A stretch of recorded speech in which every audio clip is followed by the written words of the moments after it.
性塑料制品是当务之急。在宣布将禁止使用更多的一次性塑料制品，包括肉类托盘、杯子和外卖食品容器后，他发表了上述评论。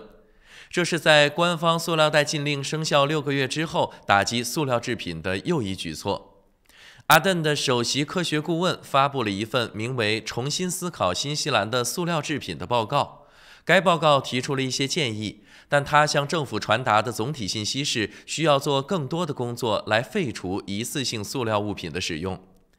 阿邓说，我们的目标是减少塑料成为废物给环境造成的污染。他说，他收到很多人的来信，主要是孩子们的，他们对海洋中的塑料垃圾数量表示担忧。他说，他读了每个孩子寄给他的信，其中一封信里有一张如何拯救海龟的清单，第一步就是停止向海里扔塑料垃圾。他说，这是一个好的建议。但批评人士表示，政府需要拿出更多证据，证明这项塑料制品新禁令在新西兰的必要性。行动党党魁 David Small 呼吁政府解释支持这些禁令的有力证据。他说，政府让新西兰人的生活变得困难了一点，因为似乎没有真正的证据表明这个问题有多严重。再来关注国际方面的消息，一箭6星，快舟1号一日双箭创纪录。北京时间12月7日16时52分，中国在太原卫星发射中心用快舟1号甲型运载火箭，采用一箭6星的方式，成功将和德2号 AB 卫星、天仪16、17卫星、天启4号 AB 卫星发射升空，卫星顺利进入预定轨道，任务获得圆满成功。据介绍，快舟1号甲运载火箭是中国航天科工集团有限公司、航天三江集团所属的航天科工火箭技术有限公司研制的一款小型固体运载火箭，采用国际通用接口，主要为低轨小卫星提供发射服务，具有入轨精度高、准备周期短、发射成本低等特点。此次是快舟1号甲运载火箭今年第5次执行发射任务。朝鲜宣布成功实施重大试验。朝鲜中央通讯社8日报道，朝鲜前一天在西海卫星发射场成功实施一次非常重大的实验。报道说，朝鲜国防科学院7日下午实施这次重大试验，随后向朝鲜劳动党中央委员会汇报试验成果结果。朝方没有披露这次试验的具体内容，只是表示试验结果将在不久后对改变朝鲜战略地位发挥重大作用。韩军联合参谋本部说，监测显示朝鲜7日没有发射任何发射体。韩联社8日报道，朝鲜西海卫星发射场先前有准备测试导弹发动机的迹象，一些人由此猜测，朝鲜7日可能成功测试一种新型火箭发动机或导弹发动机，可用于远程火箭或洲际弹道导弹。美国近来加大对朝鲜监视和情报搜集，美军侦察机出现在韩国首都首尔及周边区域上空的次数较以往明显增多，引发韩国舆论猜测。朝鲜多次就朝美关系和双方重启磋商问题表态，强调美方必须首先取消对朝的敌视政策，拿出可认可的新方案，否则双方没有再次会面的必要。以上就是这一时段整点新闻的全部内容。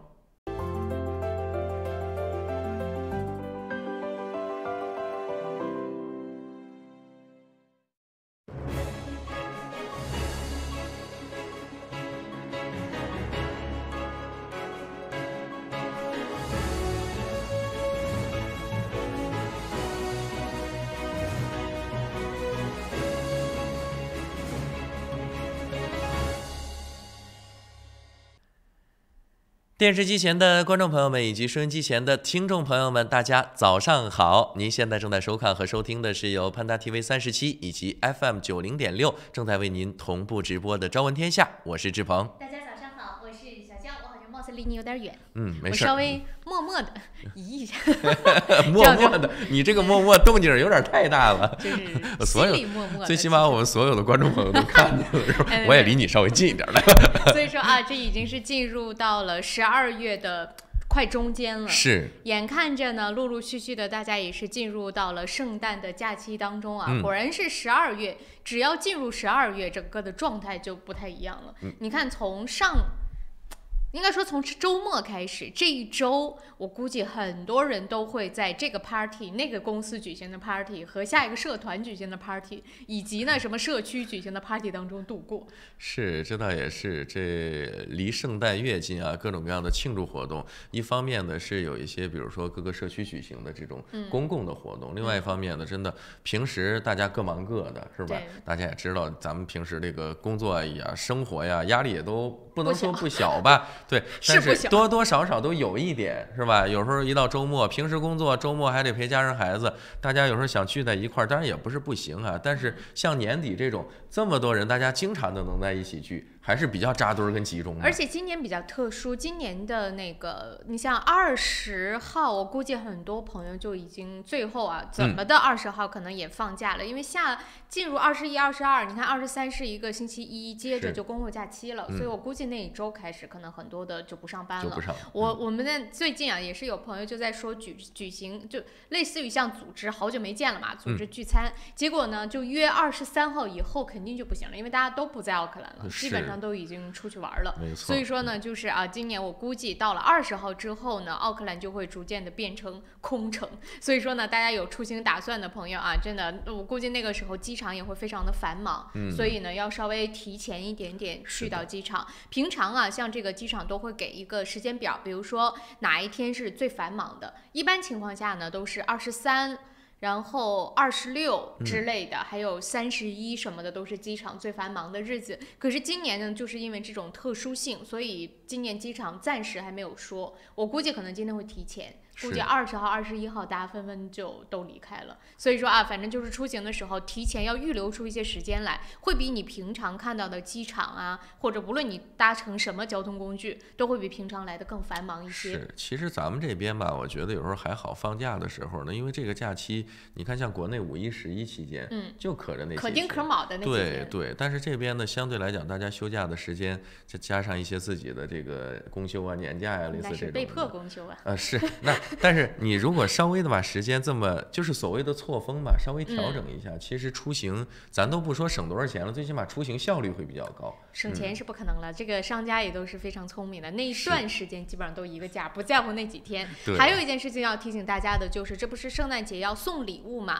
有一些朋友是在海外，不是去，可能你要邮寄的这个礼物，我一定提醒大家，这周或者是最晚下周已经来不及了。就这周一定得把你的礼物寄出去，否则到下周啊，那就基本上不可能在圣诞节前收到了。你想下一周就是圣诞节前最后一周了嘛，加上放假，再加上它那个邮递的繁忙性，新西兰就这样。所以说，无论你寄国内还是寄国际，我劝大家这周一定要寄出去，否则就算了，没错，就变成新年礼物吧，别赶圣诞了。这个要是对比一下的话，我觉得怎么说还好吧，就是国内你知道前几年有时候，比如说一到双11的时候，那个买东西那个物流啊，就感觉效率会比较的低。那个低和我们这儿的低，那能是一个低吗？那不是一个 level 的。但是你知道，即便是现在这种情况啊，就最近这1-2年吧，你在双11买东西也是比较正常的那种时间就能到。所以现在真的国内，我估计第1年可能没有想到引起那么大的轰动，所以他准备不足，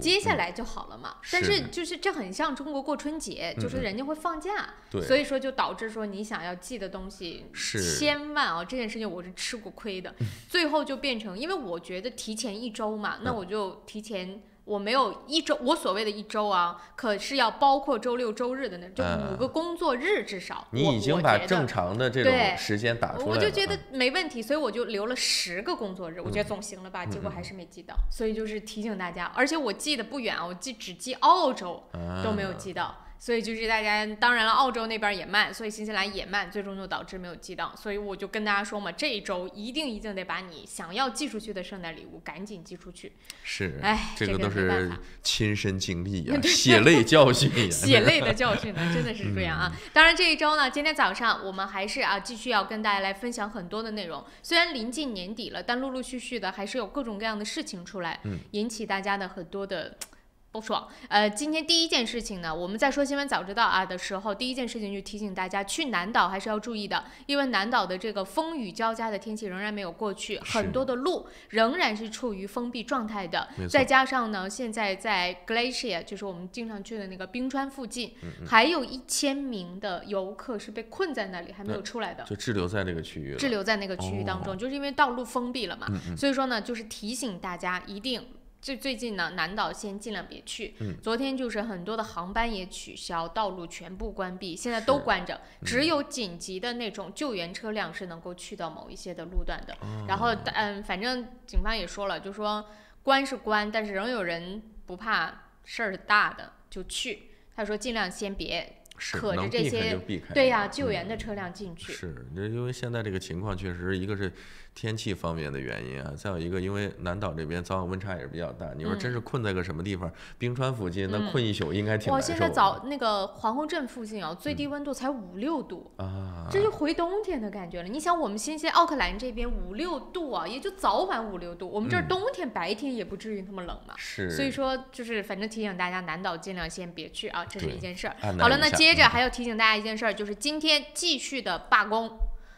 昨天是经历了17个小时的谈判，但没谈妥，所以今天呢，奥克兰的公交车 NZ Bus 旗下的那些公交车全部罢工，涉及到很多非常繁忙的，像 Dominion Road、Mount Eden， 还有市中心的一些，像那个 Link。全部都是属于 NZ Bus 旗下的，所以他们全部都要进行罢工，可能有7万多名乘客会受到影响，所以这件事情也赶紧提醒大家。影响面还是蛮大的。如果说今天有乘坐公交车出行计划的朋友，对，查一下您的这个路线啊，避免耽误您的行程。还有其他的啊，我们再来看一看早知道当中的内容。还有这一周呢，也是进入到了英国的大选周了，现在是。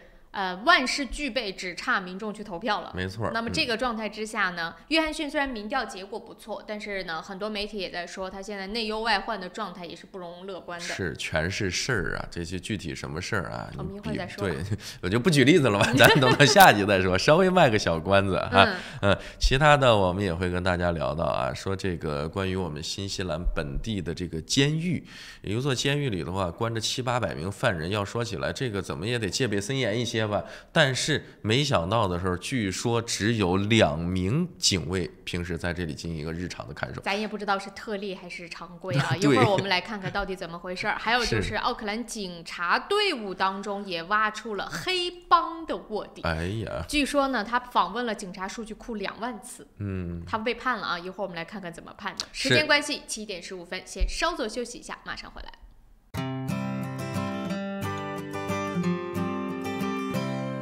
在新西兰安居乐业，一个朋友般的律师将是您的生活必备。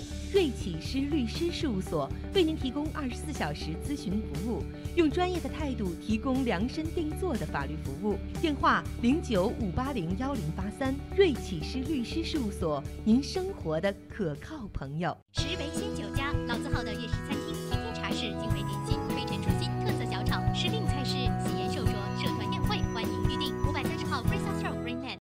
平安旅程，新西兰华人的一站式旅游服务团队，提供特价机票、定制旅游、度假套餐、旅游包车，1周7天，每天12小时，竭诚为您服务。详情咨询，请立即拨打2823939，2823939。玉山出新品了，最新推出的 Ushi 乳酸菌饮料，完全不含脂肪，还能易促进肠道健康，喝起来酸酸甜甜，让您一整天都有好心情。还有 Ushi 水蜜桃味冰红茶和 Ushi 芦荟饮品，大颗的芦荟果粒，好好嚼，让您根本停不下来。这个夏天，快来尝尝我们全新的 Ushi 家族吧！玉山之 Food， 你我之福。公司地址43A Lady Ruby Drive East Tamaki， 联系电话0927235519，0927235516。富家安橱柜专业打造厨房、卫浴、衣柜产品，设计精美、实用、大方。富家安橱柜用心守护您在家的每一个角落。电话0926529926529969。双子留学移民政府持牌，学生签证、工作签证、移民申请、父母团聚，各类疑难签证，双子一站式解决。联系电话09377801，3778801。你好 ，Lisa， Come look。哇，这不是天空塔旁边新建的综合大楼吗？ Yes, the view is just beautiful. 真的哦，不但可以看到天空塔，还可以看到整个海岸大桥。You sell them, Lisa. 来吧，如果你想拿到最新的图片、价格表、宣传册，现在就给我电话022-1948-160，022-1948-160。Go, go, go, call Lisa quick. 奥克兰教育中心成立于2001年，从小学1年级到13年级，课程辅导、教育咨询、升学规划、升医学院、留学美国、英国。优秀是教出来的，孩子成就最好的自己就是优秀。张老师的团队值得您的信赖，电话0962303366，0962303366。孩子成就最好的自己。这里有新闻资讯和您最关注的时事热点。这里有家长里短和您身边的人生百态。新闻不止一面，生活所以精彩。朝闻天下，新视野，新感觉。朝闻天下 On Air。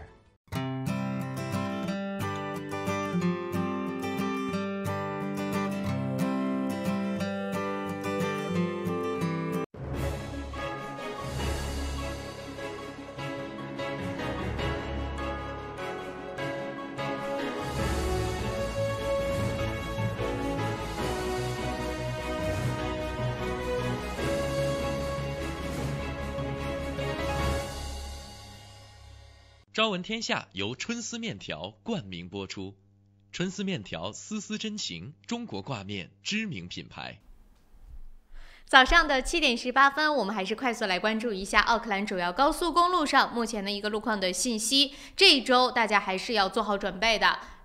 该上班的还是都会去上班的，所以说只是学校啊可能已经开始休假了，所以说呢交通上并不会特别的通畅，比平常能稍微好那么一丢丢，但是该堵的路段仍然是比较拥堵的，所以大家还是要做好准备。那么接着我们就来看一下具体的路况。首先呢1号高速从南往市中心的方向上呢是在前半段啊，今天早上这一块非常堵，就是 Papakura 到 Takanini 这一段是堵成了黑色大塞车，我不知道什么原因，已经好长一段时间这段路不那么堵了，那段时间是因为修路，所以始终每天早上看都是处于这种拥堵状态。最近一段时间好了一些，我不知道为什么今天早上又开始拥堵了，所以说啊，如果住的比较远的朋友可能要提前一些时间。然后中间呢在这个 Manuka 附近呢是恢复了绿色的行驶畅通，但是从这个 Eastern Market 开始经过 Mount Wellington 这一段中间又断断续续的出现了一段红色交通拥堵，过了 Mount Wellington 到 Ellerslie 又是恢复了畅通，但是在 Ellerslie 到 Greenland 又出现了一段红色的交通拥堵，过了 Greenland 之后呢快到 Cabot Pass Road 现在也基本上都是黄色车多的情况。接着啊我们再来看一下16号高速。16号高速西区往市中心的方向上呢比平常好了一些，起码不黑了。今天 Royal Road 表现非常好啊，那一段竟然连黄红都没有，整个呢 Royal Road 这一段都是绿色行驶畅通的。拥堵的路段从 Lincoln Road 开始，这也是很奇怪啊，平常 Lincoln Road 是最通畅的路段，今天早上 Lincoln Road 开始堵， Lincoln Road、Te Atatu、Rosebank 都是红色交通拥堵的。过了 Rosebank 之后呢，到 Greenhouse Road 稍微恢复了黄色车多，但是在 Greenhouse Road 到 St. Luke's 又是一段的红色交通拥堵，过了 St. Luke's 之后恢复绿色的，不对，黄色车多的一个情况。所以我深刻的怀疑这个路况到底是怎么回事，今天这儿堵，明天那儿堵。那么1号高速北岸往市中心的方向上呢，比较的consistent， 比较的统一，该怎么堵的路段就是怎么堵。从 Albany Express Highway 现在一路呢是过了 Constellation Drive 都是在黑色大塞车，然后呢接着啊在 Yarra Valley 过了之后，中间还有一小段，快到 Eastman Road 的时候还有那么一小段的黑色大塞车，中间没有报的路段就是全线红色交通拥堵。那么过了 Eastman Road 之后呢，到那个 Oniva 同样也是黄色车多，要过了 Oniva 之后才会恢复绿色的行驶畅通，所以啊路段仍然是比较的拥堵的，大家开车的时候一定要注意小心驾驶。我们马上回来正式进入到新闻早餐的内容。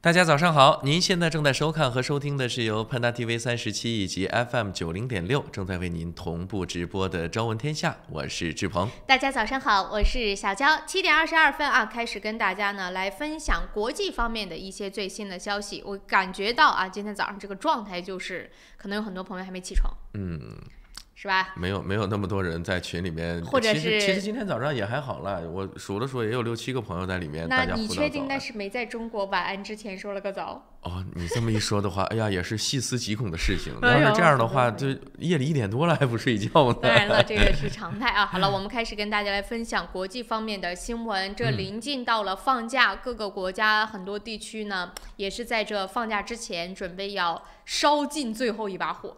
是首当其冲呢，当然就是英国。这一周就是进入到了选举周了。英国的时间的周4会进行投票。那么现在呢，约翰逊表面上看，胜算在握啊。从民调结果呀，各个方面的信息透露出来，都觉得他的胜算是非常非常大的。但是另外一方面呢，也有外媒在说，就算他赢了，这个位子坐着其实也是如若针毡。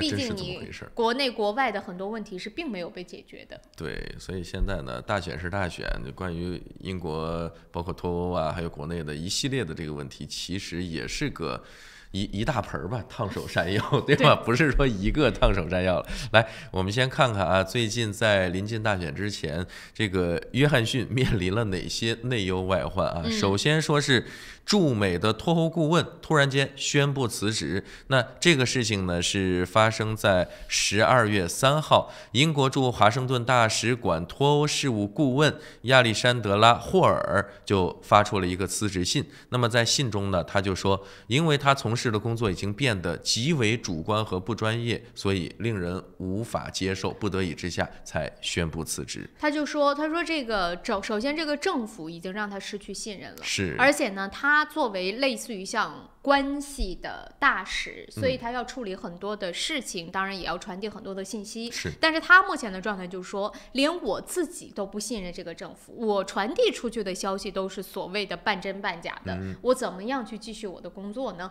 我怎么样能够觉得我这个工作还有它的意义呢？所以他就决定辞职了。这个就是做时间长了，没准就有点精神分裂的前兆了。按照他的这个描述，他在他的辞职信里面呢也写到说，他说我们的政治领导人谋求实现英国脱欧的方式令我们日益沮丧啊，甚至不愿意坦然面对脱欧给本国公民造成的挑战和牺牲。他说这让我们这些促进民主与法治的工作也更为艰难，因为我们在自己国内都不能维护这些核心价值。其实我能够理解他的那个感情，就像比如说我们做 sales 的时候，任何的 sales， 你去给别人推销某种产品的时候，你首先第一件事，你得相信那个东西好。没错，你那种可以说出违心的话还说的那么真的人，那毕竟很少。是，你既得有那种强大的内心，你还得会表演，对吧？你这种人毕竟很少，所以我觉得大多数的 sales 他还是首先要对自己卖出去或者推荐给人的这个东西是非常自信的。是，然后呢，你现在给自己洗脑，你再去给别人洗脑。可是他的这个，我们就说现在，整个的这个驻美的脱欧的顾问，他的状态就是我已经不信了。是。我张嘴让我胡说的这种，我做不到。哎呀，这是违心的事儿，做1回2回行了，天天让我这么干，是吧？还是有点别别扭扭的。所以这个能够理解啊，这就是他所说的，就是说第一个问题。是。第二个呢，现在约翰逊面对的问题，当然就是科尔宾就首相所发布的这个信誉的危机。这个我今天早上也听到了，科尔宾呢在接受采访的时候就到处都说，他说呢，虽然说现在约翰逊或者是就说所谓他的那个党派比工党的得票率要高，但是问题是什么呢？问题就是大家还能相信他吗？他说他能脱欧，他就脱了吗？他没有，他做出的任何承诺也没有特别值得大家去信任。所以说呢，就跟选民说你们觉得你选上去他就能够实现他所谓的那些承诺吗 ？No No No，too young too simple 。好，那这个事情呢，也是发生在前几天啊。那这个是英国大选前最后一次的公开电视辩论。那么当时呢，在这个辩论开始之前，工党领袖科尔宾就发起进攻啊，说他在一场竞选活动上公布了一份被泄露的政府文件。那么据称呢，其中有证据显示，约翰逊在他达成了英国国脱欧协议上撒谎了。那么这个撒谎呢，可不是说小谎啊，这个撒谎呢，有可能这种隐瞒会引发灾难性的一个实际的经济后果，可以说是对英国的经济是一个比较灾难性的打击了。那在这一份15页的文件当中就显示说，这里面跟约翰逊相叙述的这个完全是相反的啊。都是未来在执行脱欧协议的过程当中，说北爱尔兰和英国其他地区之间还会设置货物检查，那可能就是之前呢，这个约翰逊就说我们不会设置类似的这样一个检查。说那如果是设置这样的检查的话，可以预见科尔宾，可以预见的，首先就是说，这个对英国和其他，如果说它脱离了欧盟之后呢，那跟其他国家之间这个贸易啊等等相关的这个问题上，会带来一个不小的影响啊。最显而易见的就是一个成本的增长，对吧？那另外一个呢，说这个事情呢，后来也被证实了，在电视辩论的过程当中呢，科尔宾就紧紧地抓住这个问题不放啊，跟约翰逊进行了非常激烈的这么一个辩论。或者换句话说，科尔宾现在的意思就是说，你为了让大家去脱欧，无论你是对欧盟、对谁、对你的选民，都在夸大，就比如说不脱欧会怎么样，反而呢是在推动说脱欧会带来怎么样的好，甚至是说出一些其实并不会真的达到的一些状态。没错。但是呢，用约翰逊的意思就是说，现在这个东西也没真脱呢，到底怎么样，我也不是说100%的就能够真正确定，毕竟那个脱欧协议还没有签，所以这也不算说真正的撒谎。但我能够理解，就像我们说买选票是一个意思嘛，那你做出的很多的承诺，当然是为了选票，实不实现再说嘛。到最后不实现或者说没办法兑现的话，那可能也会有一些这个理由跟说辞。再有一个说，算不算撒谎？这种不好说，对吧？你这对于尤其是在西方的这种选举的社会当中，大家不能说这就是好，但是说可能大家很多人都已经习惯了。你说这算不算撒谎？有时候解释起来也会觉得说，哎呀，这个事情，那我的初衷是好的，对吧？就像脱欧这个事情，或者说我是的确是朝着这个努力的，只是人会犯错嘛，所以说有的时候做不到嘛。你就像脱欧这个事情，一开始可能初衷也是好的，觉得加入欧盟反而是欧盟有点拖累英国，对吧？英国觉得那我每年我给你拿这么多钱，给你提供这么多的这种援助，对吧？我又得到什么好处？所以就脱欧。那脱欧之后呢，势必会带来各种各样的影响。这个是一方面。那么另外还有一个呢，就是在一些这种对社会啊、对公众比较有影响力的人群当中，现在也是有很多人都纷纷站出来说：“哎呀，我们还是希望英国能够留在欧盟这个体系之内。”我觉得这就有点像那种，就是怎么说呢？最后努把力的那个状态，强弩之末，强弩之末，对吧？那这个呢，首先是英国的前首相梅杰和布莱尔，那么也是进行这个电视辩论的当天呢，他们也敦促选民说，你们要在下周的这个提前选举中啊，反对现任保守党首相约翰逊的脱欧计划。这已经就是非常明显的就站出来，对，站出来就是说你们大家都要反对他啊。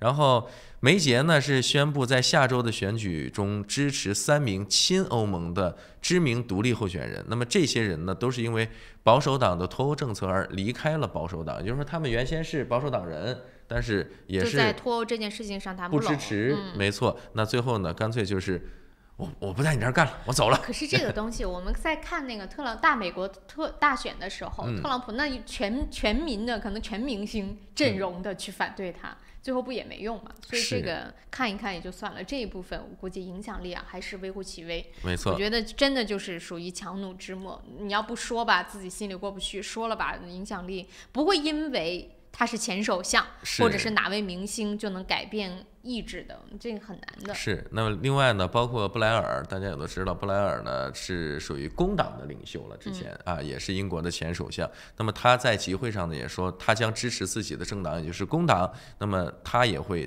敦促其他人，这一点我觉得很有意思，叫有策略的投票以在英国基于选区的赢者通吃体制下，让约翰逊在议会失去多数地位这个也是想尽了各种各样的办法。就是他觉得想让工党拿下选举不太可能了，所以他的意思就是说，那我们就尽量的用别的方法，就让他别说了算就完了嘛。就说你虽然说我让你约翰逊继续上台，但是你这个约翰逊你是首相，你毕竟不能怎么说叫一人专政，对不对？你不能你说什么就是什么，你还是要议会投票的。所以他现在呢就是转换策略，只要在议会当中你别让他说了算也行。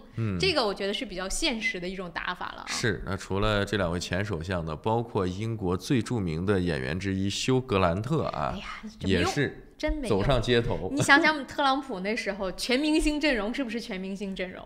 谁不反他？但是他们其实现在目标也是很明确，就像你刚才说的，你可能知道这个大势已去吧，基本上就是这么着了。但是呢，他们还是希望为某个特定的政党能够助选啊，或者说是进行一个战略性的投票，那阻止呢他这个保守党赢得多数的一个席位的优势。对，反正不管怎么着吧，在这个阶段呢，能做什么就做点什么，最后这个结果反正没几天了，再过3天这个投票就开始了，然后再过个4、5天，5天到6天的时间吧，基本上这个结果就公之于众了。我估计到周6大家就能差不多知道了啊。所以说我们到时候再来跟大家说好了。接着我们再把目光转一转，转到澳大利亚。最近有没有准备要去澳大利亚的？比如说我。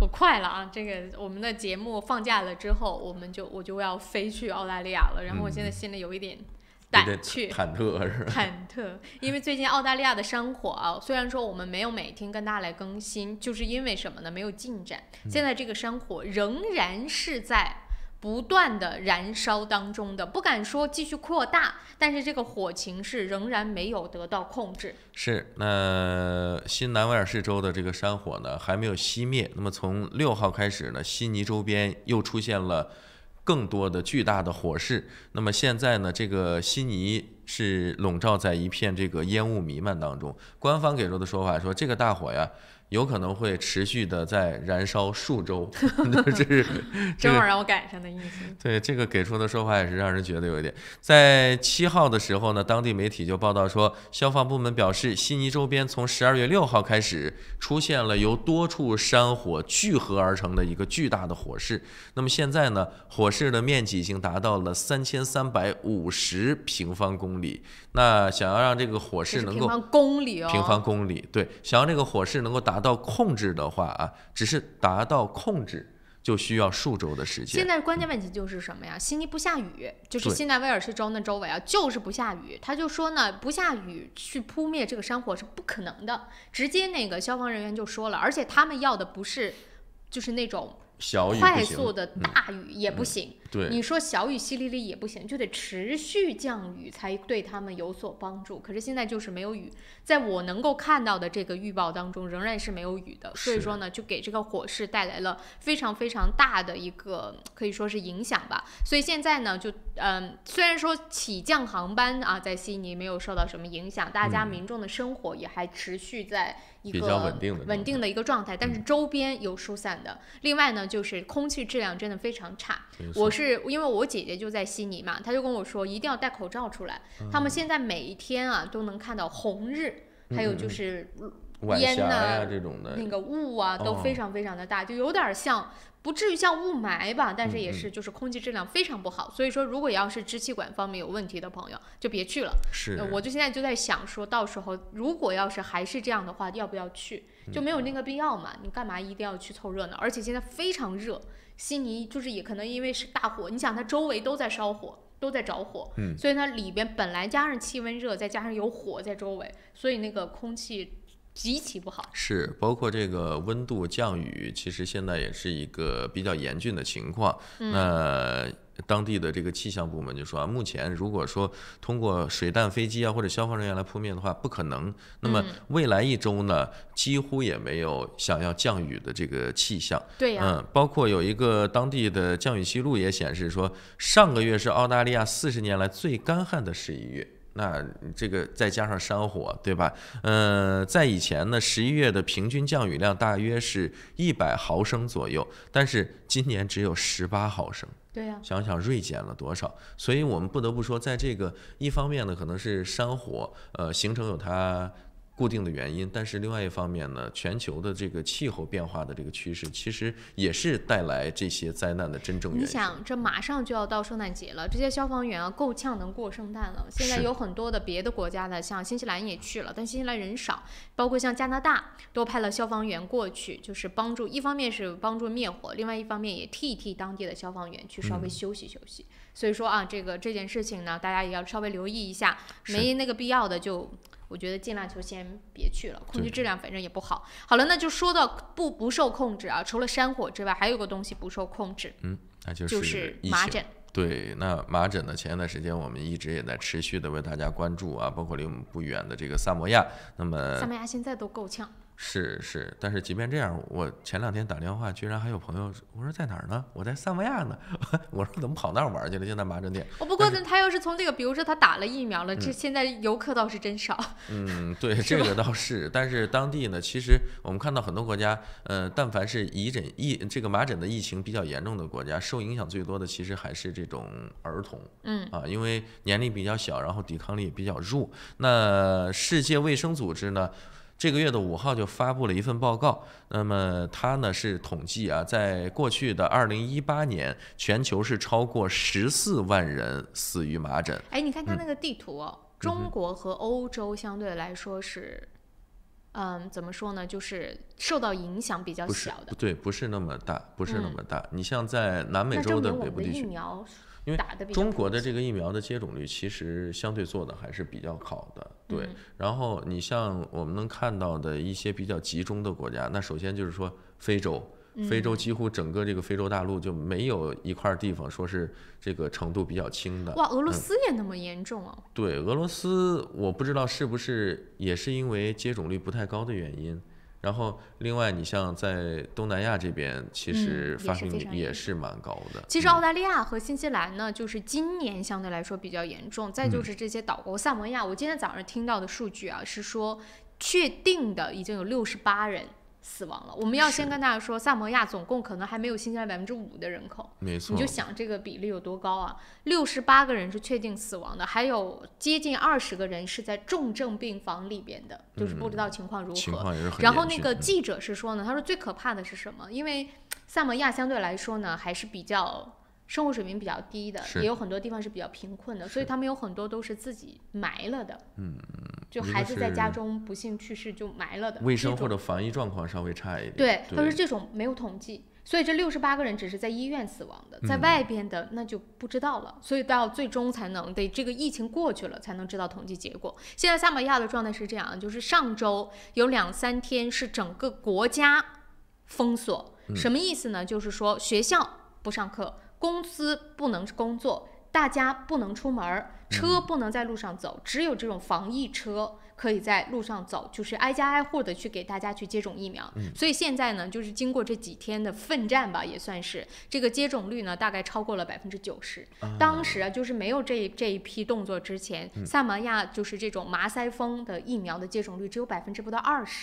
你想这个是很可怕的，所以为什么就过去了之后就突然间如此大范围的进行爆发？所以目前的状态呢，不知道叫不叫得到了控制，反正各地呢，萨摩亚还是处于这种非常紧急的状态的。就是我们说这2-3天不是给大家属于强制性的吧，挨家挨户去接种疫苗，然后工作人员还被人家死亡威胁了，就是那些所谓的打疫苗是有毒的，你知道西方国家不有那个就这些谣传，就那些固定的那个族群，哇，各种威胁政府啊，又出去要干嘛，要去打政府，就不让他们去给孩子们接种疫苗。是，那你不打疫苗，有可能直接的后果就是孩子患病，那最后真是他们就说打进去的那个才是毒。我们也知道，这在新西兰不有上街也是去抗议的吗？讲点科学嘛，它是属于一种低毒的这种毒株，只是说让你接种了之后对这个特定的，比如说某种病毒产生抗体，但是它如果说真的不从科学的方式去了解的话，这个真的是也没有办法。所以这就为什么你看中国，他说是你所谓的可能有人会说啊，你没有人权，没有选择，但是他接种他就强制了嘛，对不对？所以大家都去接种了这个疫苗。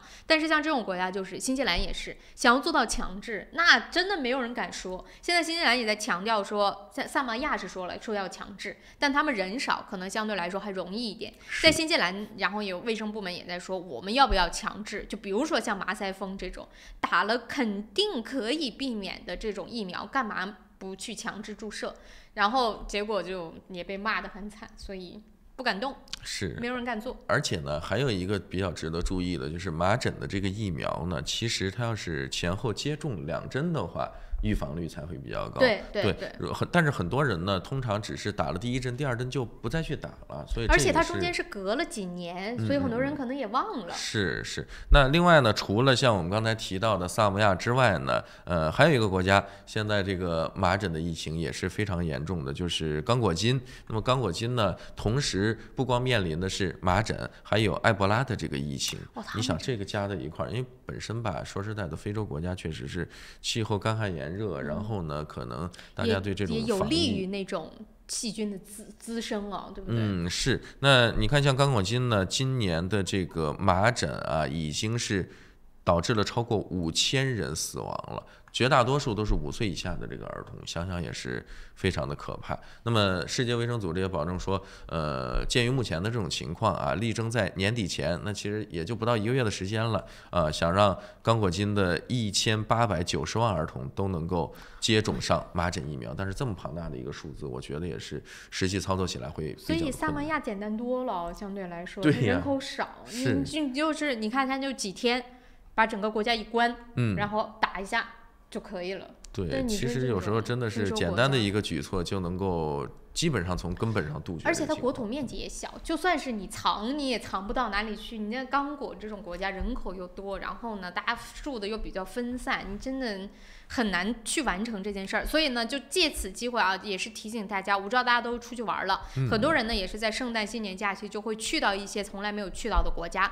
切记一定要跟你的 GP 联系，把该打的疫苗打好。是，这个非常重要，而且他们那儿呢会有一个非常详细的名单，在每个国家，而且是经常会更新的。对，比如说最近这个国家哪个疫情比较的严重，你真的就是打了个疫苗或者吃了药就能够避免的，你为什么要去懒得做这件事儿呢？对不对？因为说到这个疫苗的话，其实真的可能有的朋友觉得说也就无所谓了。你像成年人的话还好，但是对于儿童来说，抵抗力差是一方面，再有一个啊，这个也是给大家提个醒，就是疫苗啊，别等到某一种疫情在爆发的时候。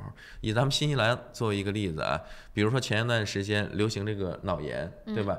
那时候你再去医院说我想给孩子打，没有，你疫苗想要过来的话，最起码你要等1个月到2个月。这个也是新西兰，这是咱们的一个特殊的情况啊。我想说的就是说，有时候很多这个疫苗，你别等到真的是，只要是说加医可能建议有必要去打，都要考虑一下。咱不说他说打就必须去打，但是你要考虑一下这个有没有必要。而且关键问题这边又免费。对，基本上绝大多数的疫苗孩子都免费，那你说你何必呢？对不对？所以说疫苗这个东西啊，一个是别等到疾病爆发的时候再想着去打，那个时候有可能就已经会比较晚了。再有一个，也不要听信那么多的谣言，毕竟疫苗这个东西出现也不是说1天2天了，它的这个有效性，我没听说谁什么疫苗怎么的了，对吧？它的这个有效性还是经过实践检验的，所以说你与其去信那种谣言，你不如真的是相信科学。我就觉得在这个时间跟大家说这件事儿，我都觉得很匪夷所思。为什么有人会？anyway了，反正时间到7点45了啊，我们先稍作休息一下，马上回来。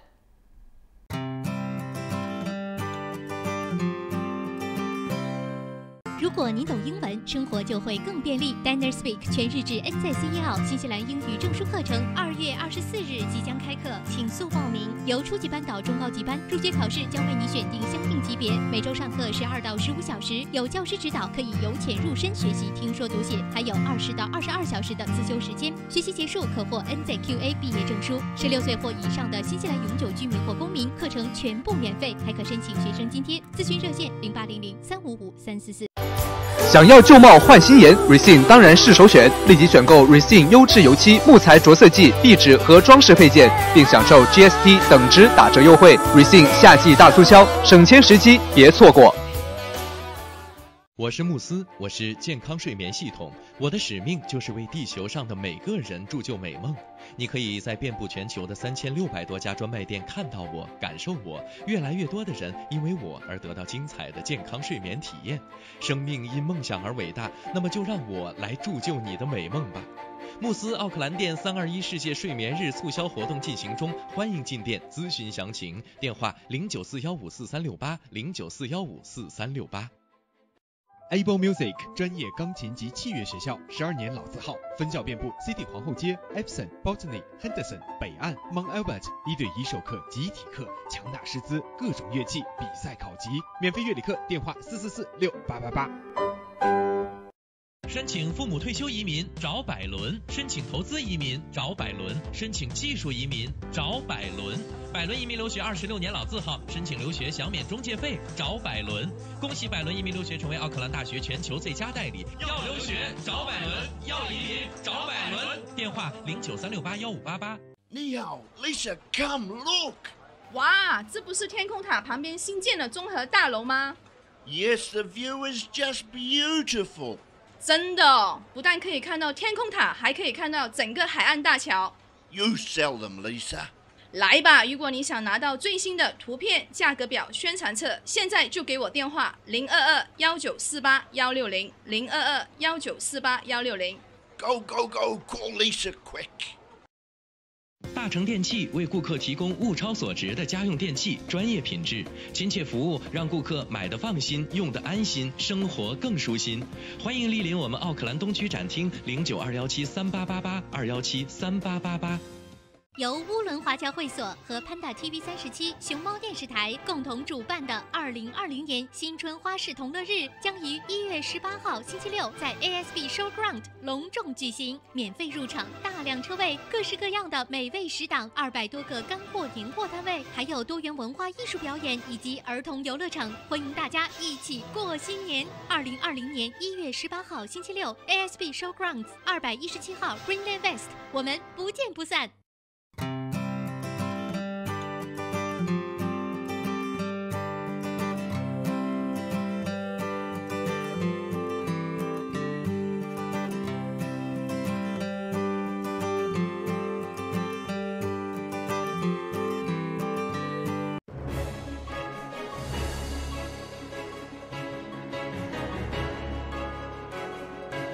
朝闻天下由春丝面条冠名播出，春丝面条丝丝真情，中国挂面知名品牌。好的，欢迎回来。早上的7点48分，您现在正在收看和收听的依然是由Panda TV 37以及 FM 90.6正在为您同步直播的《朝闻天下》，我是志鹏。大家早上好，我是小娇。7点49分了啊，继续跟大家来分享其他国际方面的一些新闻。再次提醒大家，该打疫苗的一定要打好，出去旅游之前呢，询问好，一定要询问。而且这个东西你不费任何吹灰之力，只要给你的加一打电话，他就会告诉你一切，然后他就会给你安排。所以就真的啊，千万不要懒，或者是说忘了。而且绝大多数的这个疫苗，其实对人体，包括这个小朋友在内啊，都不会引起什么不适，或者说有个别的会稍微有一点引起发烧之类的。但是说白了，这个防患于未然，你真的等到没有打疫苗得病了，那个时候情况会严重很多。你可能回都回不来。是。来，我们继续啊，往下说，还有其他方面的几条快讯跟大家来稍微说一说。第一件事情就是美国最新的航母要举行命名仪式哦，是很重视嘛。那这个航母下水一般也是一个大事儿，因为毕竟这个在目前来讲的话，也是全世界范围啊都是排水量最大的这种军用的舰只。而且是不是它也有一种我想要秀一秀 muscle，说什么下水仪式啊，什么更名仪式啊，其实就是给大家来看一看我们的新型航母是什么样子的，对吧？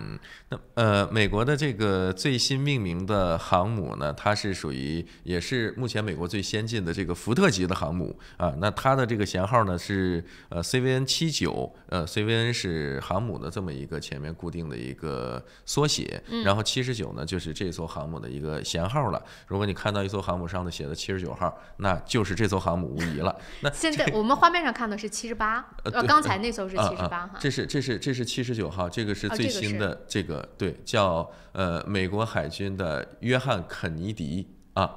这艘航母已经起名了，对，吧？已经起名了。其实呢，用约翰肯尼迪命名的这个航母呢，它并不是第一艘之前呢就有一艘航母叫做肯尼迪号。那么这个呢是在之前的这个航母退役之后，又重新把这艘航母命名为肯尼迪号，相当于一个航母的轮回了。在之前的这个肯尼迪号的这个航母呢，是当时的一个小鹰级。这个小鹰级呢是在目前美国现役，也就是服役最多的这个尼米兹级这个航母之前的一代。并听不懂。也就是说，现在咱们就这么说吧。最新的这个肯尼迪号的这个航母，它的爷爷辈儿之前其中也有一艘叫肯尼迪，不是爸爸辈儿的，是爷爷辈儿的，是爷爷辈儿的。那现在的这一个福特级的航母呢，是继承了爷爷的衣钵，以后也要逐渐的代替。包括小鹰级现在已经都退役的七七八八了，然后包括这个尼米兹级，就是爸爸级的，对，以后也要把他们逐渐的都替换掉，所以这个是最新型的这么一个航母。那它呢，不光是这个名字有意思啊，另外呢，我们说它先进，其实它也确实是有很多的这个比较现代化的一些这个武器装备啊。先说说基本的参数，长呢是1092英尺，排水量超过10万吨。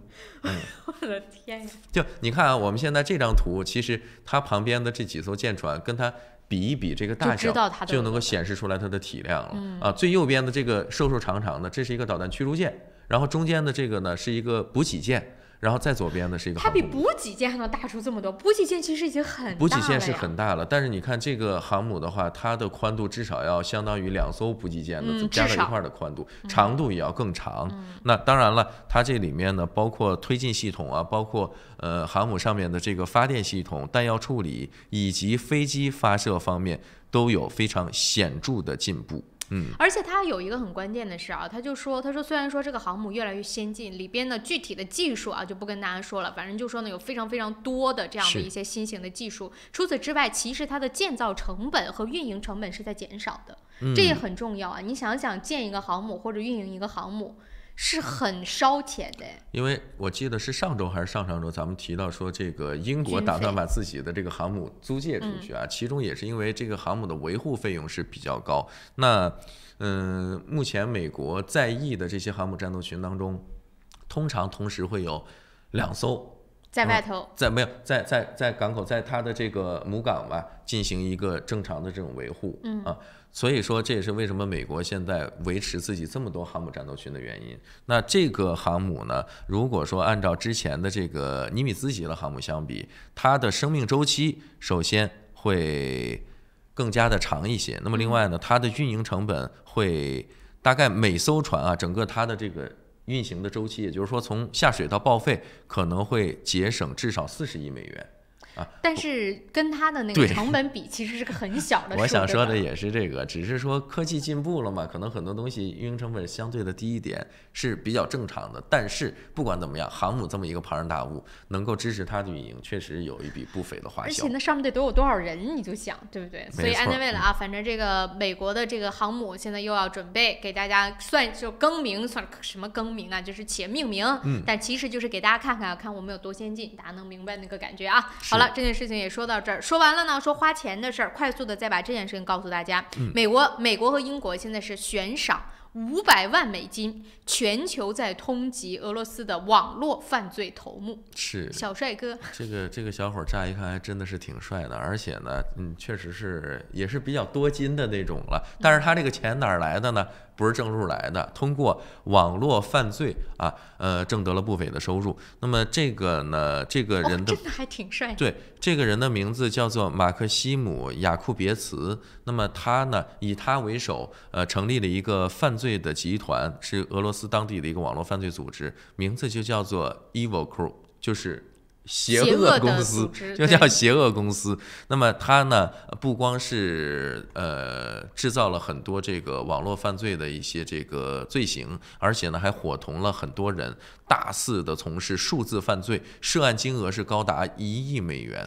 那这也是为什么说美国要特别着急把它绳之于法的原因之一了。但是我不知道这个过程当中是不是也涉及了一些，比如说你像一些网络安全，你知道黑客嘛，天天间谍嘛，对之类的。他一方面是说有网络犯罪，另外一方面呢，黑客啊，有时候经常的是以我攻击别国的，比如说我攻击一下别国的这个国防部的这个网站，他就觉得啊，这个事情在圈子里面传开，说的我多厉害，这厉害，对吧？对吧？这也是写到我的那个历史上的，是吧？对，这已经跟怎么讲？这已经跟说自己赚多少钱没有关系了，这是自己职业生涯的一个，当然这样打个引号，学小教这打个引号，这个呢，这是要有区别，但是呢，对于他们来讲的话，真的是可以拿出去吹牛的这么一件事，或者是说，就是可以跟别人来介绍我曾经做过什么。所以现在是美国和英国联手说要把他给抓住，但是能够确定他的身份也挺不容易了。像这种人，这个马克西姆呢，本人也是比较的张扬。你看他前一段时间还定制了一辆这个兰博基尼的跑车，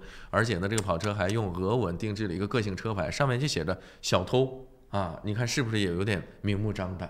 是不是定不到他的罪还是怎么样啊？也不知道这个人在哪儿。是，那如果说是网络犯罪的话，有时候你还真的是不太好抓他。对呀，好了，时间关系啊，因为到了7点57分了，如果要是大家也是网络高手，你能抓到他，也能写进你的那个履历当中。是，而且呢，还有人家也拿出了500万美金的这个悬赏了啊！有这方面技术的朋友，不妨试试看。好了，时间关系，我们这一节的节目告一段落，稍事休息，马上。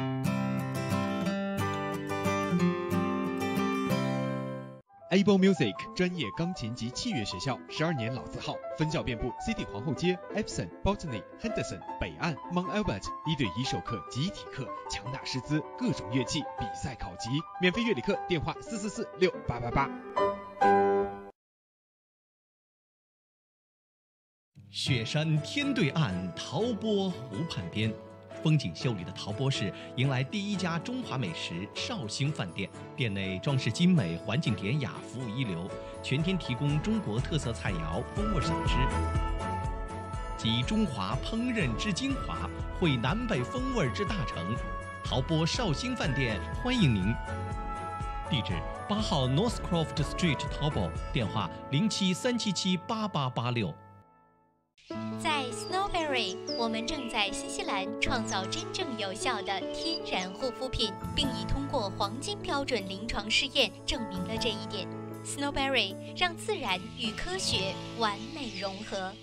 奥克兰教育中心成立于2001年，从小学1年级到13年级，课程辅导、教育咨询、升学规划、升医学院、留学美国、英国。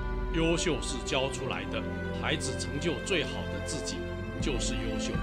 张老师的团队值得您的信赖，电话0962303366，0962303366。申请父母退休移民找百伦，申请投资移民找百伦，申请技术移民找百伦。百伦移民留学26年老字号，申请留学享免中介费找百伦。恭喜百伦移民留学成为奥克兰大学全球最佳代理。要留学找百伦，要移民找百伦。电话0936815588。立冬换汇，诚信、安全、可靠、保密，加上专业的理财经验，欢迎来电5228698，5228698，门前有大量停车位。地址1号 Kenneth Street New Market。来自柬埔寨传统优质稻米产区的龙凤牌上等特级茉莉香米，2019年新米全面上市了。龙凤牌茉莉香米100%的茉莉香米，晶莹剔透，清香软滑，价格适中，深受广大消费者喜爱。龙凤牌上等特级茉莉香米，餐馆酒楼消费者的最佳选择。买大米请认准龙凤牌，新西兰总代理林氏兄弟出入口有限公司。石维鲜酒家，老字号的粤式餐厅，天天茶室，精美点心，飞尘出新，特色小炒，时令菜式，喜宴寿桌，社团宴会，欢迎预订。530号 Princess Road Greenland。Angela 杨为您推荐5号 Kingston Avenue Monroe 1930年代的特性 bungalow，3房加学习房和独立的客厅带壁炉，宽敞的门厅，地高景美，能看到天空塔。位于方便地段 Dominion Road 旁，走路去太平购物超市、银行、中餐馆、公交车站及其他便民设施。Dominion Road 小学就在您家背后。近 Monroe 初中、高中，开放日周6日12点到12点半，请联系杨丽萍0213383111。G-POS 世博商务20年软件开发经验，拥有数千家客户。G-POS 智能超市管理系统、餐饮系统、移动支付、网络销售。G-POS 世博商务带你进入商业管理的信息时代。电话6388-288，6388-288。大成电器为顾客提供物超所值的家用电器，专业品质、亲切服务，让顾客买得放心，用得安心，生活更舒心。欢迎莅临我们奥克兰东区展厅，092173888，2173888。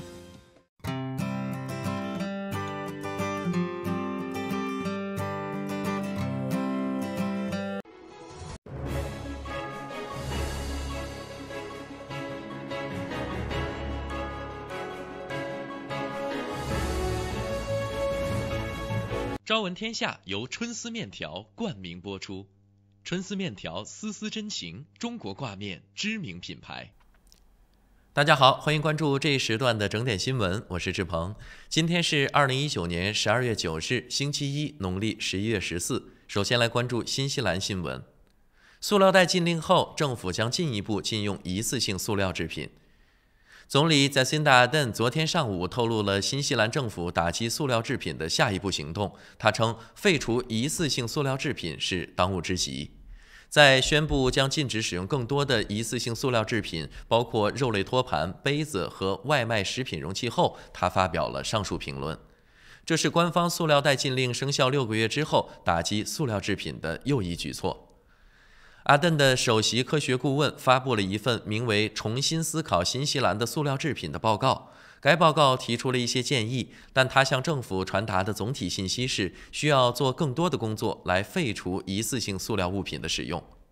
阿登说，我们的目标是减少塑料成为废物给环境造成的污染。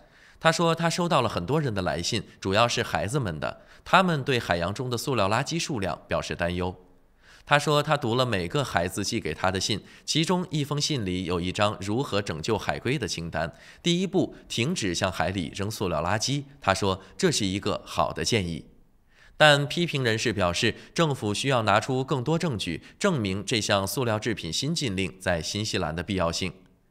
行动党党魁 David Seymour 呼吁政府解释支持这些禁令的有力证据。他说，政府让新西兰人的生活变得困难了一点，因为似乎没有真正的证据表明这个问题有多严重。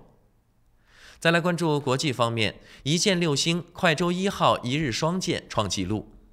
北京时间12月7日16时52分，中国在太原卫星发射中心用快舟1号甲运载火箭，采用一箭6星的方式，成功将和德2号 A、B 卫星、天仪16、17卫星、天启4号 A、B 卫星发射升空，卫星顺利进入预定轨道，任务获得圆满成功。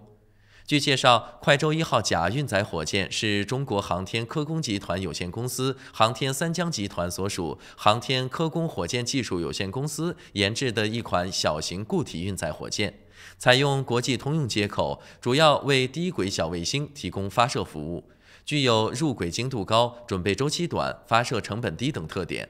此次是快舟1号甲运载火箭今年第5次执行发射任务。朝鲜宣布成功实施重大试验。朝鲜中央通讯社8日报道，朝鲜前一天在西海卫星发射场成功实施一次非常重大的实验。报道说，朝鲜国防科学院7日下午实施这次重大实验，随后向朝鲜劳动党中央委员会汇报实验成功结果。朝方没有披露这次实验的具体内容，只是表示实验结果将在不久后对改变朝鲜战略地位发挥重大作用。韩军联合参谋本部说，监测显示朝鲜7日没有发射任何发射体。韩联社8日报道，朝鲜西海卫星发射场先前有准备测试导弹发动机的迹象，一些人由此猜测，朝鲜7日可能成功测试一种新型火箭发动机或导弹发动机，可用于远程火箭或洲际弹道导弹。美国近来加大了对朝鲜监视和情报的搜集，美军侦察机出现在韩国首都首尔及周边区域上空的次数明显增多，引发韩国舆论猜测。以上就是这时段整点新闻的。以上整点新闻由双子移民留学赞助播出。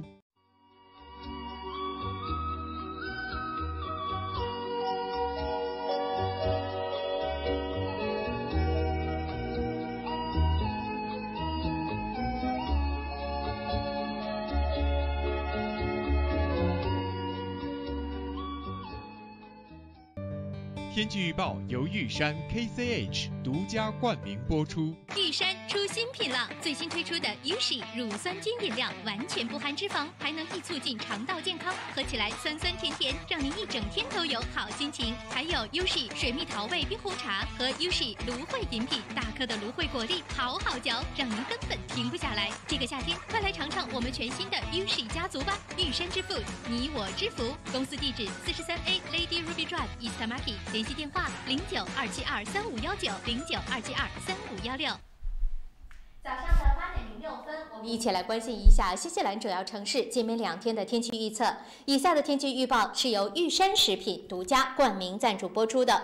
我们先来看一下新西兰北岛的北部地区。那么昨天呢和前天啊，整个周末期间呢，基本上大部分范围之内是有风，但是并没有看到多少降雨的日子。今天呢，可能啊部分地方会看到比较相对来说多的降雨，而且气温会有所回落。奥克兰今天最高20度，最低是14度。北岛南部地区呢，则是会逐渐的放晴，可能个别的地方会有一点点阵雨出现。气温方面也是有所回落的，惠灵顿最高温度是18度，最低只有10摄氏度。那么到了南岛呢，这一股降雨仍然是在持续。南岛北部可能稍微来说还好一些些，只有在西海岸会有阵雨，东海岸基本上还是以晴有云的好天气为主的。气温方面 ，Nelson 最高21度，但是最低是只有9度。南岛南部地区啊，尤其是在西海岸，今天可能降雨还会持续，所以提醒大家，如果有出行打算的，可能要提前查好。另外呢，就是温度方面，早晚的温差会比较大。基督城今天最高20度，但是早晚最低温度是只有8度。那么到了明天呢，这一股降雨会逐渐远离，基本上全境会恢复晴有云的好天气。气温方面也会稳步的再稍微有所回升。奥克兰明天最高是22度，最低12度。惠灵顿最高也是达到了20度，最低是11度。所以早晚啊，可能还要注意保暖。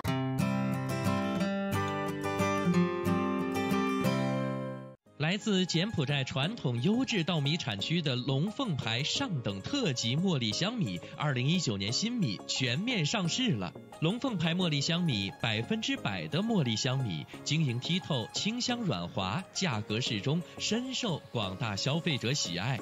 龙凤牌上等特级茉莉香米，餐馆酒楼消费者的最佳选择。买大米请认准龙凤牌，新西兰总代理林氏兄弟出入口有限公司。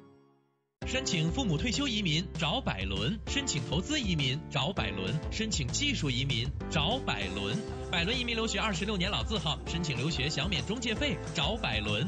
恭喜百伦移民留学成为奥克兰大学全球最佳代理。要留学找百伦，要移民找百伦。电话0936815588。富家安橱柜专业打造厨房、卫浴、衣柜产品，设计精美、实用、大方。富家安橱柜用心守护您在家的每一个角落。电话09265299265299。Able Music 专业钢琴及器乐学校，12年老字号，分校遍布 City 皇后街、Epsom、Botany、Henderson、北岸、Mount Albert，1对1授课、集体课，强大师资，各种乐器比赛考级，免费乐理课，电话4446888。GPOS 世博商务20年软件开发经验，拥有数千家客户。GPOS 智能超市管理系统、餐饮系统、移动支付、网络销售。GPOS 世博商务带你进入商业管理的信息时代。电话6388-288，6388-288。我是慕斯，我是健康睡眠系统。我的使命就是为地球上的每个人铸就美梦。你可以在遍布全球的3600多家专卖店看到我，感受我。越来越多的人因为我而得到精彩的健康睡眠体验。生命因梦想而伟大，那么就让我来铸就你的美梦吧。慕斯奥克兰店321世界睡眠日促销活动进行中，欢迎进店咨询详情。电话0941543368，0941543368。雪山天对岸，陶波湖畔边，风景秀丽的陶波市迎来第一家中华美食绍兴饭店，店内装饰精美，环境典雅，服务一流，全天提供中国特色菜肴、风味小吃，集中华烹饪之精华，汇南北风味之大成。陶波绍兴饭店欢迎您。地址8号 Northcroft Street 陶波，电话0737788886。想要旧貌换新颜 ，Resin 当然是首选。立即选购 Resin 优质油漆、木材着色剂、壁纸和装饰配件，并享受 GST 等值打折优惠。Resin 夏季大促销，省钱时机别错过。如果您懂英文，生活就会更便利。Dinner Speak 全日制 NZC1号新西兰英语证书课程2月24日即将开课，请速报名。由初级班到中高级班，入学考试将为你选定相应级别，每周上课12到15小时，有教师指导，可以由浅入深学习听说读写，还有20到22小时的自修时间。学习结束可获 NZQA 毕业证书。16岁或以上的新西兰永久居民或公民，课程全部免费，还可申请学生津贴。咨询热线0800-355-344。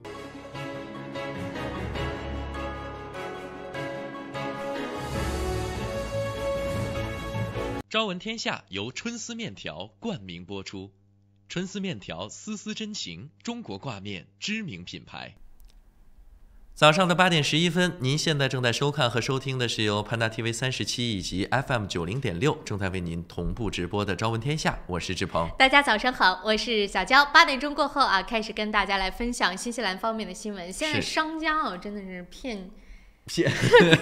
我把这个字说完了，我就后悔了，但我已经脱口而出了。没事，就这么说吧。商家赚钱的这个本事，尤其是到了圣诞节的时候，哇塞，好难忍住去买很多东西。没错，为什么突然提到这么一个事情？就刚才我们在那个广告期间啊，就在聊起来，就说呢，一到圣诞节的时候啊，往往大家会有一种心理。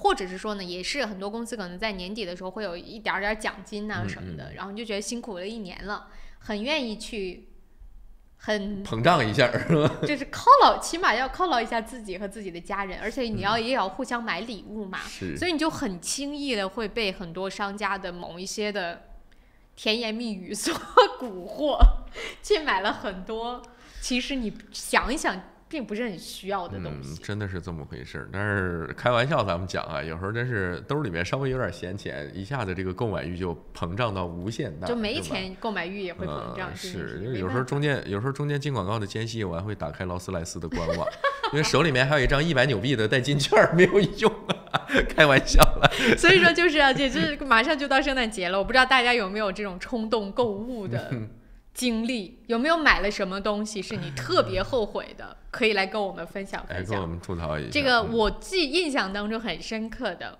是，我不是给我买的，是给我家里人买的，就给我另外一半买的礼物，然后我就觉得后悔到不能再后悔了，因为新西兰这边很多的人都爱 DIY 嘛，对，然后家里什么东西坏了修修补补的，你总需要一些工具，对不对？我就觉得家里起码有一个雄性，对吗？是不是也应该有一个工具？那比如说什么东西坏了，你需要修一修，你总不知道随便什么东西坏了你就求朋友或者去找人花钱来修吧，这是自然。然后那个箱子自从买来之后，它就没有被打开过，打开之后都不知道怎么能够这什么东西，这些都是干嘛使的，是吧？所以那个时候那个东西真的啊，就如果大家是喜欢 DIY 的朋友就知道，工具不便宜的。是。如果你要是买整套的，或者是质量还稍微好点的，那个大概是我买到最后悔的圣诞礼物吧。我不知道大家有没有类似的经历，买过什么让你特别后悔的？就是买完了之后从来就没有被用过的那种礼物。这个一方面啊，你们家这位肯定还有成长的空间吧，是吧？毕竟空间好大呀，是吧？对，毕竟年轻啊。再有，其实有的东西呢，你要说买了后悔，在我看来，因为首先我买东西的习惯呢，就是说我不是那种比较冲动型的消费者。啊，我想买这个东西，我马上就跑去买，不对，我得先琢磨琢磨，说买这个东西，太理智就不可爱了，你知道吗？有时候是，可能这也是我招人讨厌的一个原因吧。就是你得，反正我总得去琢磨琢磨，也不能说我经过。那你没有买特别后悔的东西吗？目前来讲的话，我还没有想到说有什么东西让我特别后悔，说买了它，无非就是使用频率的高低。就比如说买了之后真的是使用率就是低一点。比如说，我原来我也花过好几百人民币啊，但是这个东西不，你听我讲啊，其实就是一小套修表的工具。我有时候喜欢捣鼓表，然后我买了之后发现有的表，太便宜的吧，没有修它的必要；贵的吧，你又不敢修，自己又不舍得捣鼓，所以说所以说买的也真的是就比较鸡肋。但是你那个几百块钱人民币，我觉得也就算了，对吧？所以我不知道大家可以来分享分享，马上到圣诞节了，你有没有买过这种礼物，或者是说啊，其实还有一种就是情况是什么？我也经常碰到，就是收到的礼物，是你不知道该怎么办的。你说你收到的礼物吧，你再送人又觉得不好，但你说让你自己用吧，我是真的不会用。你说这种怎么办？你还别说，前2天我上朋友家做客去，他家统共2孩子，一个刚2岁多，一个刚5、6个月啊，都特别的可爱。有人送了他台自行车，不是，然后我去他们家，因为我们家孩子也去啊，然后就在那玩，然后这朋友就从家里面拖出来3辆，就是在地上小孩坐在上面蹬着走的那种小汽车。我说这怎么3辆？他说啊，那个自己买1辆，朋友送了2辆，然后一共就仨，反正这样也好，一模一样的，你知道吗？其他的还有关键3辆一模一样的并排，这不会打架。对，他说不过这样也好，小朋友有时候看这个我也想要跟你一样的，这下就不打架了。我说好吧。这个我跟你说，我是碰到过很多收到那个礼物，真心不知道该拿它怎么办的。不知道大家有没有遇到啊？可以跟我们来吐槽，挺有趣的。这不马上到圣诞了，那么当然今天也有其他的新闻的内容跟大家来分享，还是快速的让我们来浏览一下新闻早知道。是，那首先呢，跟大家聊一聊啊，关于这个公交罢工的这个事件。那么到今天为止，这个事情并没算完啊，而且呢，岂止是没算完呢？对，而且呢，今天呢，有可能会有更多的这个公交线路受到这个罢工的影响。那么据不完全统计呢，今天至少会有7万名乘坐公交系统，我们特指的就是由这个 NZ Bus 公司运营的公交。那么在今天呢，有可能会进行一个停运。那前2天呢，我们也跟大家说了，说有这个司机说我就上班，但是我就是不让你刷卡，你不收你钱，免费坐。资方说那不行。对，那这个本来就已经雪上加霜了，你还给我玩这个，那这个方式现在看来是行不通了。雪上加的是冰雹。对，所以今天对继续的会有公交车的罢工。那么在这儿呢，正好是也赶上目前早上出行的这个高峰。如果说有朋友需要乘坐公交系统的话，不妨也查一查您的这个公交路线有没有受到影响。一会儿我们跟大家详细的说一说。是，还有呢，就是今天会跟大家说2条其实跟警方跟警察什么相关的。第一件事情呢，就是奥克兰的警队当中被挖出了黑帮的卧底。这是无间道啊，这是不是就是很像无间道？我前段时间不跟大家讲过一个故事，是警方怎么样去扮演，然后去抓到了那个黑帮团伙的，还记得吧？是那个故事讲完了，现在我们来看黑帮打进警察内部的。当然这件事情已经被抓了，而且被判了，所以一会儿我们来看看到底怎么回事。是的，那另外一条呢，也会跟大家聊到咱们新西兰的这个监狱系统。可能监狱系统一直是我们大家有时候茶余饭后，有时候老是愿意把这提出来，就是怪影视作品搞的，大家就很爱看。这是一方面啊，另外一个呢，你像之前我们提过说要花多少钱去买那个什么。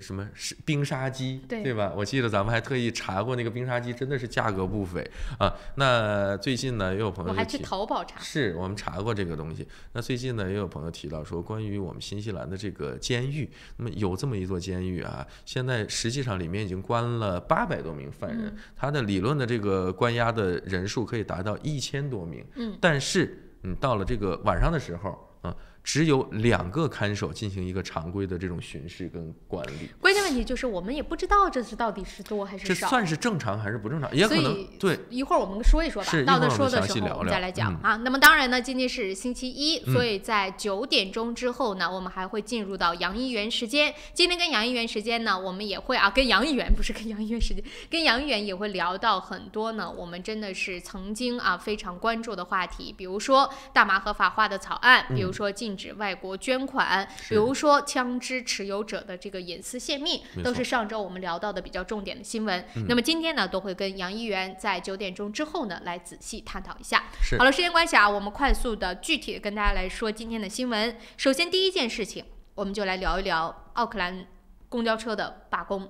这件事情呢，前提大家应该也都知道了，上周几的时候跟大家来讲，不就说嘛，说奥克兰的这些公交车司机或者是工会给他们支招，意思就是说呢，你别停运，这样呢实在是影响到大家的出行，尤其是到年底了嘛。所以说呢，他们采取的罢工的方式就是公交车不停，但是不收费，任何人上来就上下都自由。但是这件事情呢，对资方来说打击是非常大的。那肯定了，你不运营，我还没有所谓的那么高的成本。你又运营，我成本花出去了，然后还不收钱，这我就更受不了了嘛。所以资方呢，后来就在星期五的时候就宣布了，说那我干脆就停运了。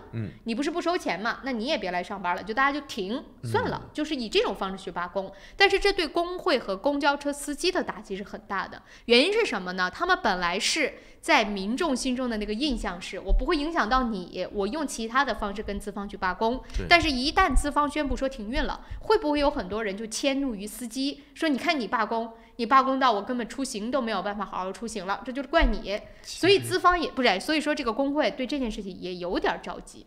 其实这个两头看吧，因为有的人可能会觉得，你看公交司机还是好的，前2天毕竟是开车还不收钱，对吧？然后现在我拿着工资不受影响。现在呢，这个公交公司是不让他们继续沿用这种方式了，也确实这个成本有点接受。本来你说争执的焦点，那无非还是说在薪酬的问题上，对吧？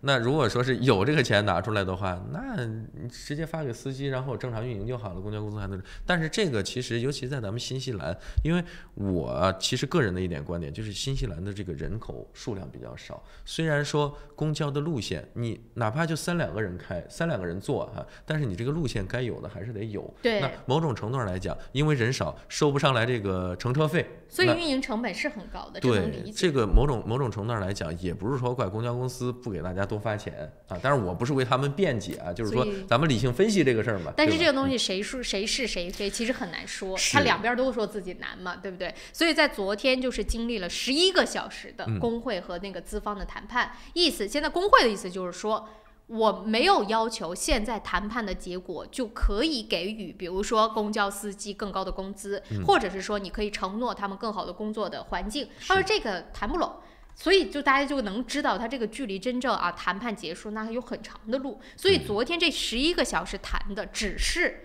资方接不接受他们的这种罢工形式，但是结果还是没谈拢。所以今天呢，等于说这么多的公交车仍然是不开的，其中包括非常繁忙的线路，像 Dominion Road、Mount Eden、Manuka， 还有呢像 City 中间的那个 Link， 大家可能很多人去坐的，全都停了。所以基本上的影响的面积是非常大的。然后工会也说了，他说现在很简单呢，资方只需要点头说我同意你们的罢工形式，或者不是说支持吧，就说我不反对了，bus 就会恢复，只是不收钱。但是资方就说那不行，所以现在的这个状态就非常的严峻了嘛，跟什么工资啊、什么待遇啊，那都是后话了，那指不定谈到什么时候。所以现在目前就是工会给出的一个解释，或者给出的一个预测，就是说可能到圣诞节之前，这个 bus 都不会消停，都不会有特别顺畅的通行。不过我记得好像到圣诞期间的话，咱们也有惯例，好像是固定的有几天公交也是免费的，是吗？去年我记得就有，去年我记得就有。如果这样的话，还不如说今年圣诞节期间大家再组织一次这种免费乘车的这种罢工运动但是都不好说啊，因为公交公司你如果真是给它搞破产了，那其实大家多少人因此失业了，对吧？那是这个东西谁知道呢？所以说现在公交车公司的意思就是，就像你说的，我们也很难呐，我们运营成本多高啊！你知道那上面我们运营开一趟车里边有几个人，再加上现在公交，就我们说整个的那个奥克兰的交通又堵，虽然有巴斯兰，但也不是全程巴斯兰呀，所以他们也受到很多的影响。谁容易谁也不容易。那个司机说的也很有道理，我连上厕所的时间都没有，这事实。是公交车司机这个职业确实很辛苦，因为它算是一个特殊职业。你看，有时候晚上到11点了，还有公交车有时候在运营。所以就是提醒大家吧，这件事情距离解决还很远，所以大家呢就做好出行方面的打算。这说到车啊，还有一条小新闻要快速跟大家讲了，就是最近的这个救护车，也非常的困难。我没有截取进来，但是我就快速的跟大家来讲，就说救护车现在面临的状态，这不到年底了嘛，大家都出去玩。然后喝的迷迷瞪瞪的，或者是甚至还有一些吸毒的，就是这些救护人员，一是数量不够，二是他们受到了很多的人身上面的伤害。说现在在急诊室里面的医生和护士啊，被袭击的比例特别高。是吗？他也不是说那种跟我们以前说中国有一段时间那个医闹啊还不太一样，他不是家属来闹，就是这些患者本人就是。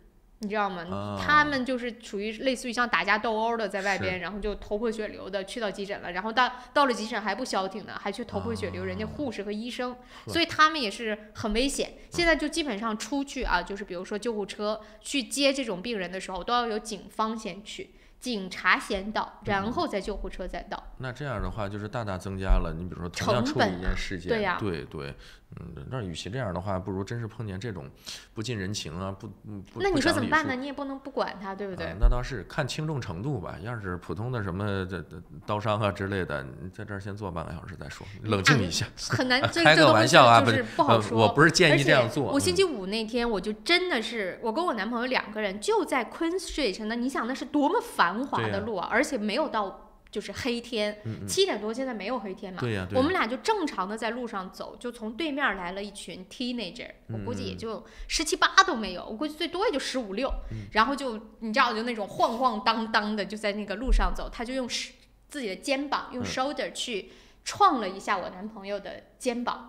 然后就你知道是那种很挑衅的撞了一下，但就是然后呢？我觉得这种情况，我男朋友就立刻说：“你有病吧？你就是反正英文啊，就是大家一些不能说的一些词儿。说完了之后就说我现在立刻报警，然后我男朋友就报警了。一说到报警，那小孩立刻就跑了。但有的时候你说这种孩子，这种熊孩子，你要不去教训教训他，真的也是。换句话说，就是警察真来了，又能拿他怎么样？不能拿他怎么样。但是你说你要是他撞你一下，你不吱声，他就会去撞一路，你知道吗？所以你有的时候啊，你该去。不能叫吓唬他吧，但是你要教训教训他也是真的应该。没错，让他知道这个事儿不能轻易的去做啊。对，所以我是提醒大家不要跟他有正面冲突。但是比如说你要报警，真的我们就报警了。跟警方那边也是说，他就说他现在在危险人物。警方是说呢，他说他们会留意。让出警过来看一看，巡视一下。但是这个你是要做的，否则你说这种孩子，这样是对的，不然的话，你说你这边不吱声走了，他会不会再撞别人？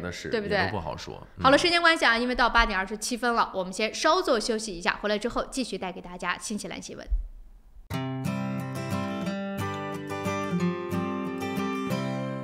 在新西兰安居乐业，一个朋友般的律师将是您的生活必备。瑞启诗律师事务所为您提供24小时咨询服务，用专业的态度提供量身定做的法律服务。电话0958011083，瑞启诗律师事务所，您生活的可靠朋友。GPOS 世博商务20年软件开发经验，拥有数千家客户。GPOS 智能超市管理系统、餐饮系统、移动支付、网络销售。GPOS 世博商务带你进入商业管理的信息时代。电话6388-288，6388-288。换汇在东平，分分好汇率，款款有保障，有口皆碑，服务好，快速安全，信誉度极高。东平是祝您安心就读和置业纽西兰最佳的换汇选择。电话0800-366-474或6大分店。您想到汇率高低，我们想到未来趋势。您想到全球商机，我们想到支付方案。您想到业务高效运作，我们想到外汇对冲避险。KVB 昆仑国际向您所未想，决胜千里之外，企业外汇及财资管理专家 KVB 昆仑国际。你好 ，Lisa， come look。哇，这不是天空塔旁边新建的综合大楼吗？ Yes, the view is just beautiful. 真的，不但可以看到天空塔，还可以看到整个海岸大桥。You sell them, Lisa. 来吧，如果你想拿到最新的图片、价格表、宣传册，现在就给我电话022-1948-160 022-1948-160。Go, go, go! Call Lisa quick. 安吉拉杨为您推荐5号 Kingston Avenue Monroe 1930年代的特性 bungalow， 3房加学习房和独立的客厅带壁炉、宽敞的门厅，地高景美，能看到天空塔。位于方便地段 Dominion Road 旁，走路去太平购物超市、银行、中餐馆、公交车站及其他便民设施。Dominion Road 小学就在您家背后。近 Monroe 初中、高中，开放日周6日12点到12点半，请联系杨丽萍021-338-311。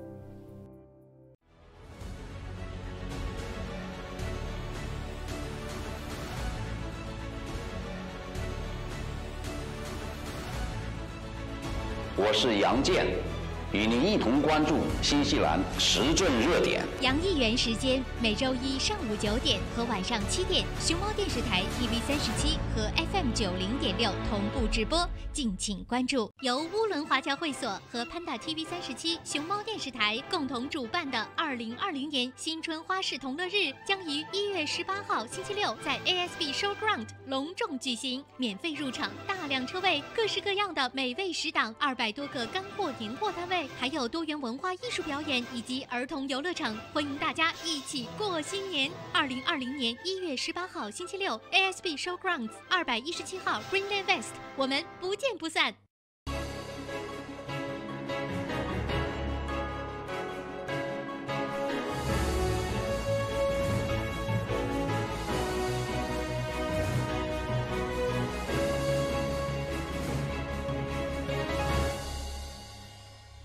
朝闻天下由春丝面条冠名播出，春丝面条丝丝真情，中国挂面知名品牌。早上的8点30分，我们还是快速的来关注一下奥克兰主要高速公路上目前的一个路况的信息。很堵啊，大家不要掉以轻心。虽然是很多的孩子们放假了，但是该上班的还是都是去上班的。对，我估计这一周肯定还是很堵，下一周可能陆陆续续的就真的会好一些了啊。所以来看具体的路况。首先1号高速从南往市中心，基本上从 Eastern Market 现在一路呢是堵到了快到 Cabot Pass Road， 全部都是红色交通拥堵的。中间在 Mount Wellington 附近还有一小段黑色大塞车，所以你看这个路况是不容易掉以轻心的啊。16号高速西区往市中心也是全线从 Lincoln Road 开始，今天反而在 Royal Road 不堵了，从 Lincoln Road 开始一路呢是堵到过了 St. Luke's 都是红色交通拥堵的，在 Greenouth Road 还有一段黑色大塞车。北岸也是从 Albany Express Highway 一路堵到 Eastman Road， 中间在 Constellation Drive 附近也是黑色大塞车。其余的路段呢可能黄色车多居为主，所以大家呢还是要稍微提前一点点出门的，而且呢就是开车的时候还是一定要注意小心驾驶。在刚刚过去的3天发生了7起交通事故，死了12人。是这个最近这段时间事故率很高，对，而且这个致死率也是觉得比较惊人的。所以说反正就是提醒大家吧，没有那么急的事儿。开车的时候一定要注意一下前后的车距。是，那看完了路况信息呢，我们同步的再来关注一下我们这个财经方面的一些相关的资讯。那首先呢，我们来看一下股市方面。新西兰 NZX50 指数报11276.20，涨18.41点。上证综合指数报收2912.01点，涨12.55点。道琼斯工业指数报28015.06点，涨337.27点。那汇率方面呢，纽币对人民币是4.62，纽币对澳币是0.96，纽币对港币5.13，纽币对美元0.66，美元对人民币7.04。汇率实时变动还是以实际交易时价格为准。纽币最近涨得不轻哦。涨得不轻。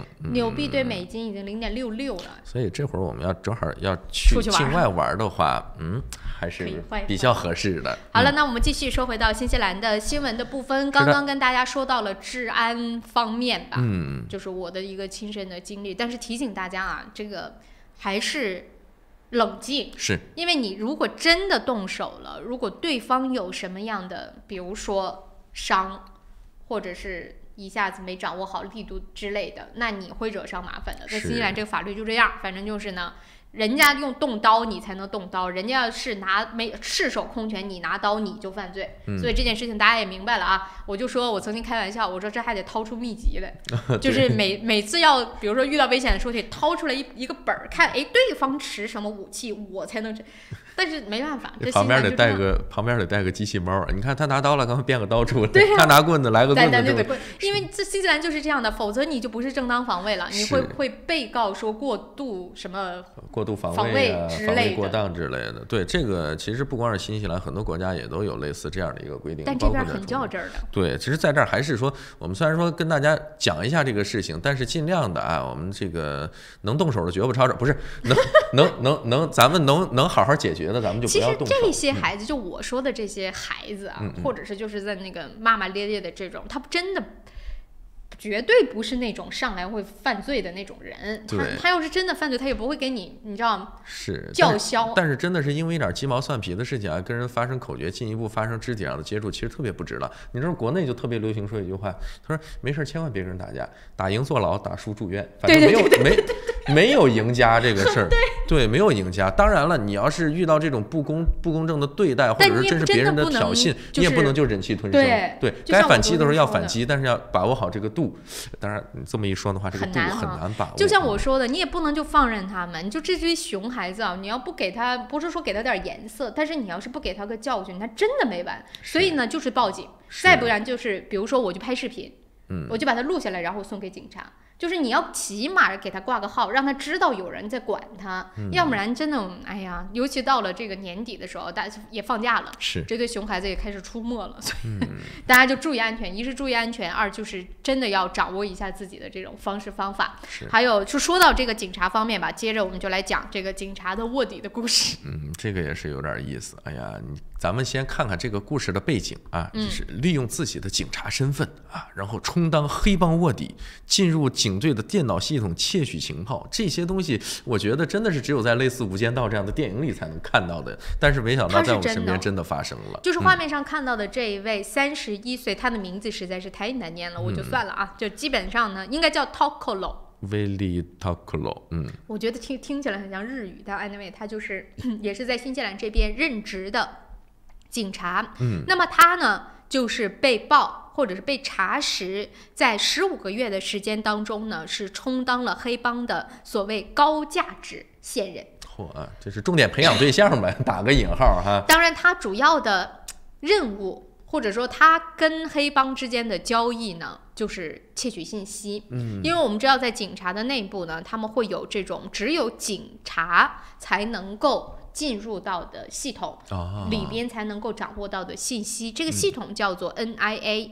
然后在这个 NIA 当中呢，存着新西兰这边大概200万人的资料，这个资料就非常详细了，包括他的比如说车辆啊、车牌、他的家庭住址、电话号码，还有犯罪记录等等各方面的信息。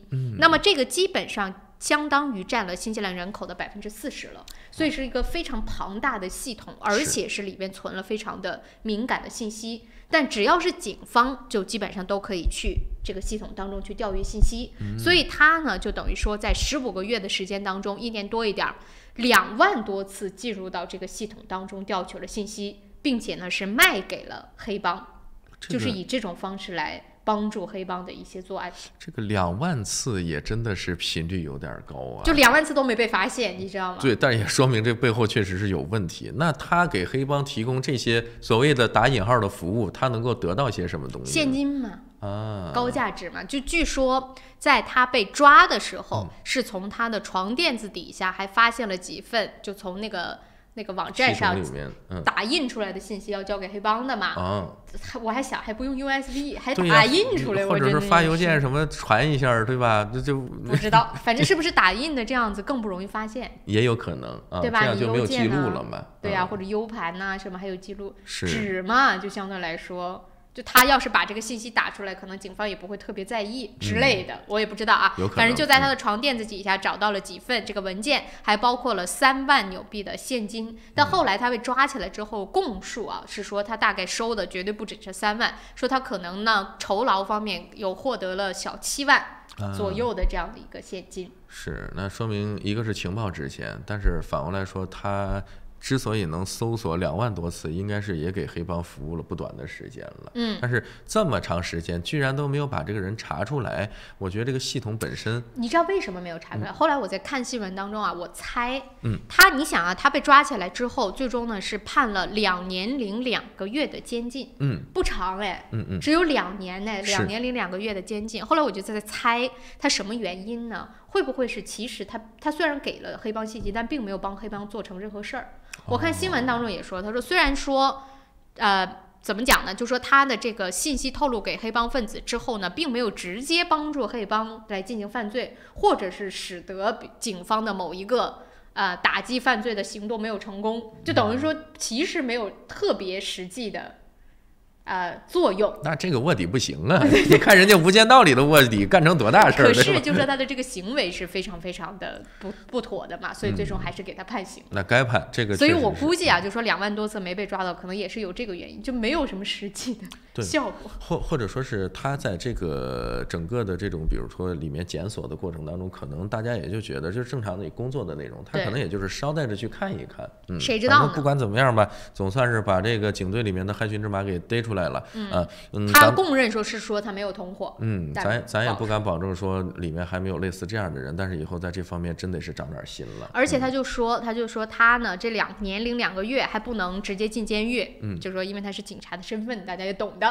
以警察的身份进入监狱，那真的是好戏就来了嘛。所以说呢，他在之前肯定会被单独的隔离的去关押，直到确定说他的人身可能不会受到伤害了，才会把他送到监狱当中去。什么时候呢？你就想想警察的身份，那这也是进去也是有点担惊受怕，哪怕是自己关一单间单独活动什么的，你想多少人都盯着了啊！就是我们这终于来一警察，兄弟们，对吧？你知道在新西兰这边啊，监狱当中还曾经做过一个民调，我觉得那也挺有意思的，就说监狱服刑人员最恨的是什么人啊？这个我知道，你就比如说一些这个强奸犯呀，或者是说这种尤其是性侵儿童、对虐待儿童的，这些是受到所有的这个其他的就不能说同行吧，就是其他的犯罪分子所不耻的。这说就不太恰当，道义有道，人就觉得你这个太缺德，所以这种人在监狱当中也得单独关押，否则会被就不知道会发生什么。还有就是警察。你要警察身份进去，无论你是不是帮黑帮的都没用。对，我就想说，因为他给黑帮提供了服务，会不会其他的一些大佬就能稍微好点儿，但是就不行。所以说啊，这个挺有意思的，跟大家稍微分享。那么既然说到了监狱，也把下面这条新闻跟大家说完。就说不是说有一个新西兰这边算是最大的监狱之一，它叫做 Hill Corrections Facility， 是在怀卡托的北部。那么这所监狱呢，最近就被媒体爆出来。这个照片啊，是之前那个监狱发生的另外一起事件，咱们一会儿我们再说。就说呢，这个监狱最近爆出来是怎么回事呢？就说有861人的这个监狱，结果在半夜的时候只有2名警卫值班，这件事情是让大家都觉得说匪夷所思的。想想是有点吓人呢。这是800多个人，咱就不说他们要整点啥事儿，就一块晚上吆喝，我觉得这2个人也有点镇不住吧，对不对？这当然也可能是因为咱们没进到过这个监狱里头，是不是因为这个监狱本身的设施啊、系统啊比较的现代化？就这么说啊。因为安全考量，所以呢，当记者问到他说那多少人是比如说是合理或者说是正常区间的，人家是拒绝回答的，这是出于安全考量。但是有警卫是透露给媒体说，通常情况下夜班的警卫最低人数也是20人。20和2，2个，这差了10倍了。当然了，他们现在那个监狱当中给出的说法是说个例啊，因为当天呢是有就是类似于像监狱当中服刑人员不知道是受伤还是生病还是怎么样，所以呢这个狱警是把这个等于说把这个犯人去送去了医院，或者说类似于像那种医管所什么之类的，反正就是去接受治疗了，所以走了一批。但是现在呢那个等于说是惩教部也拒绝透露到底有多少人去送了。不是，那我就想问了，这边800多人都在监狱里头关着，那边可能你往多了说3个5个，对吧？你按照20个人的标准，还2个人在这看家看800多人，剩下18个人就送这4、5个人去，对吧？这也有点说不过去，这不太可能，对吧？所以说现在呢，这不就是把这件事情爆出来之后嘛，大家就在说你这个监狱的监管，咱就不是说闹事儿了，而且他们说据统计啊，就夜晚是闹事儿的唯一的时机，就他们闹事都会在夜晚，没有人在大白天的去越狱嘛。所以就说如果真的发生任何事情，这2个人压根儿干嘛呢？就是大开城门嘛，你走吧，要不然能干点啥呢？对，你去撵去不行，这儿还800多人呢，那不撵吧不行，那个又跑了，总共2人干什么？你去撵我就看着你，这真的说不过去，在我这儿我觉得有点夸张了。所以另外呢，我们就刚才不是给大家看了那个着火嘛？其实这所监狱出事儿也不是第一次，它曾经呢是在2013年的时候，这所监狱就爆发过新西兰历史上最严重的算是监狱的暴乱事件。这个照片拍摄到的就是有一名罪犯喝醉了，我也是觉得哇，我也是醉了，我这罪犯怎么醉的呢？他就醉了，他自己身体当中分泌的酒精不知道这个也是厉害啊，所以他就喝醉了，结果造成了1000万纽币的损失，这是一次。第二次，2010年的时候，有一个警卫就被当时的一个囚犯给打死了。你看看，这就是1对1的，还是800多人就招呼这俩，真要是想到点什么事儿，那不跟玩一样吗？所以说这件事情就国家党拿出来就说你这惩教部得检讨啊，但惩教部给出的说法就是特殊特例，以后不会发生的。我们但愿吧，希望类似这样的事情以后千万别发生了。没事儿是没事儿，一有事儿真的这是大事儿啊。那时间关系，我们这一节呢就先告一段落，稍事休息一下，广告之后我们接着聊。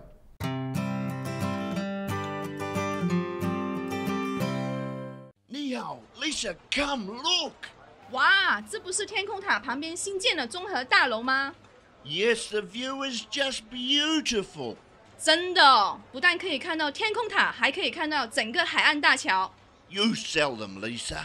来吧，如果你想拿到最新的图片、价格表、宣传册，现在就给我电话022-1948-160 022-1948-160。Go, go, go! Call Lisa quick.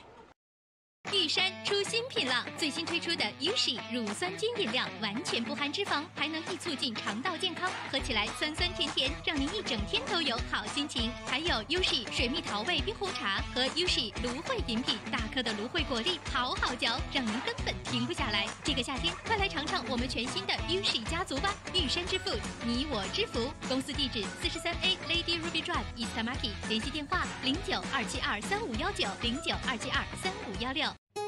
新西兰百伦移民留学23年老字号，100%免中介费申请留学，专业办理各类签证、移民申请。要留学找百伦，要移民找百伦。想要旧貌换新颜 ，Resin 当然是首选。立即选购 Resin 优质油漆、木材着色剂、壁纸和装饰配件，并享受 GST 等值打折优惠。Resin 夏季大促销，省钱时机别错过。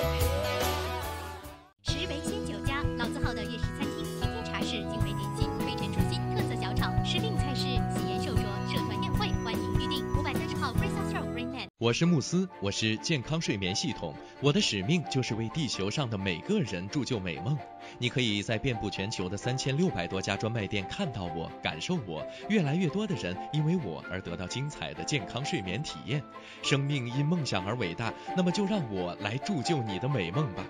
慕斯奥克兰店321世界睡眠日促销活动进行中，欢迎进店咨询详情，电话0941544368 0941544368。双子留学移民政府持牌，学生签证、工作签证、移民申请、父母团聚，各类疑难签证，双子一站式解决。联系电话09-377-8801 377-8801。平安旅程，新西兰华人的一站式旅游服务团队，提供特价机票、定制旅游、度假套餐、旅游包车，1周7天，每天12小时，竭诚为您服务。详情咨询，请立即拨打2823939 2823939。奥克兰教育中心成立于2001年，从小学1年级到13年级，课程辅导、教育咨询、升学规划、升医学院、留学美国、英国。优秀是教出来的，孩子成就最好的自己就是优秀。张老师的团队值得您的信赖，电话096230366 096230366。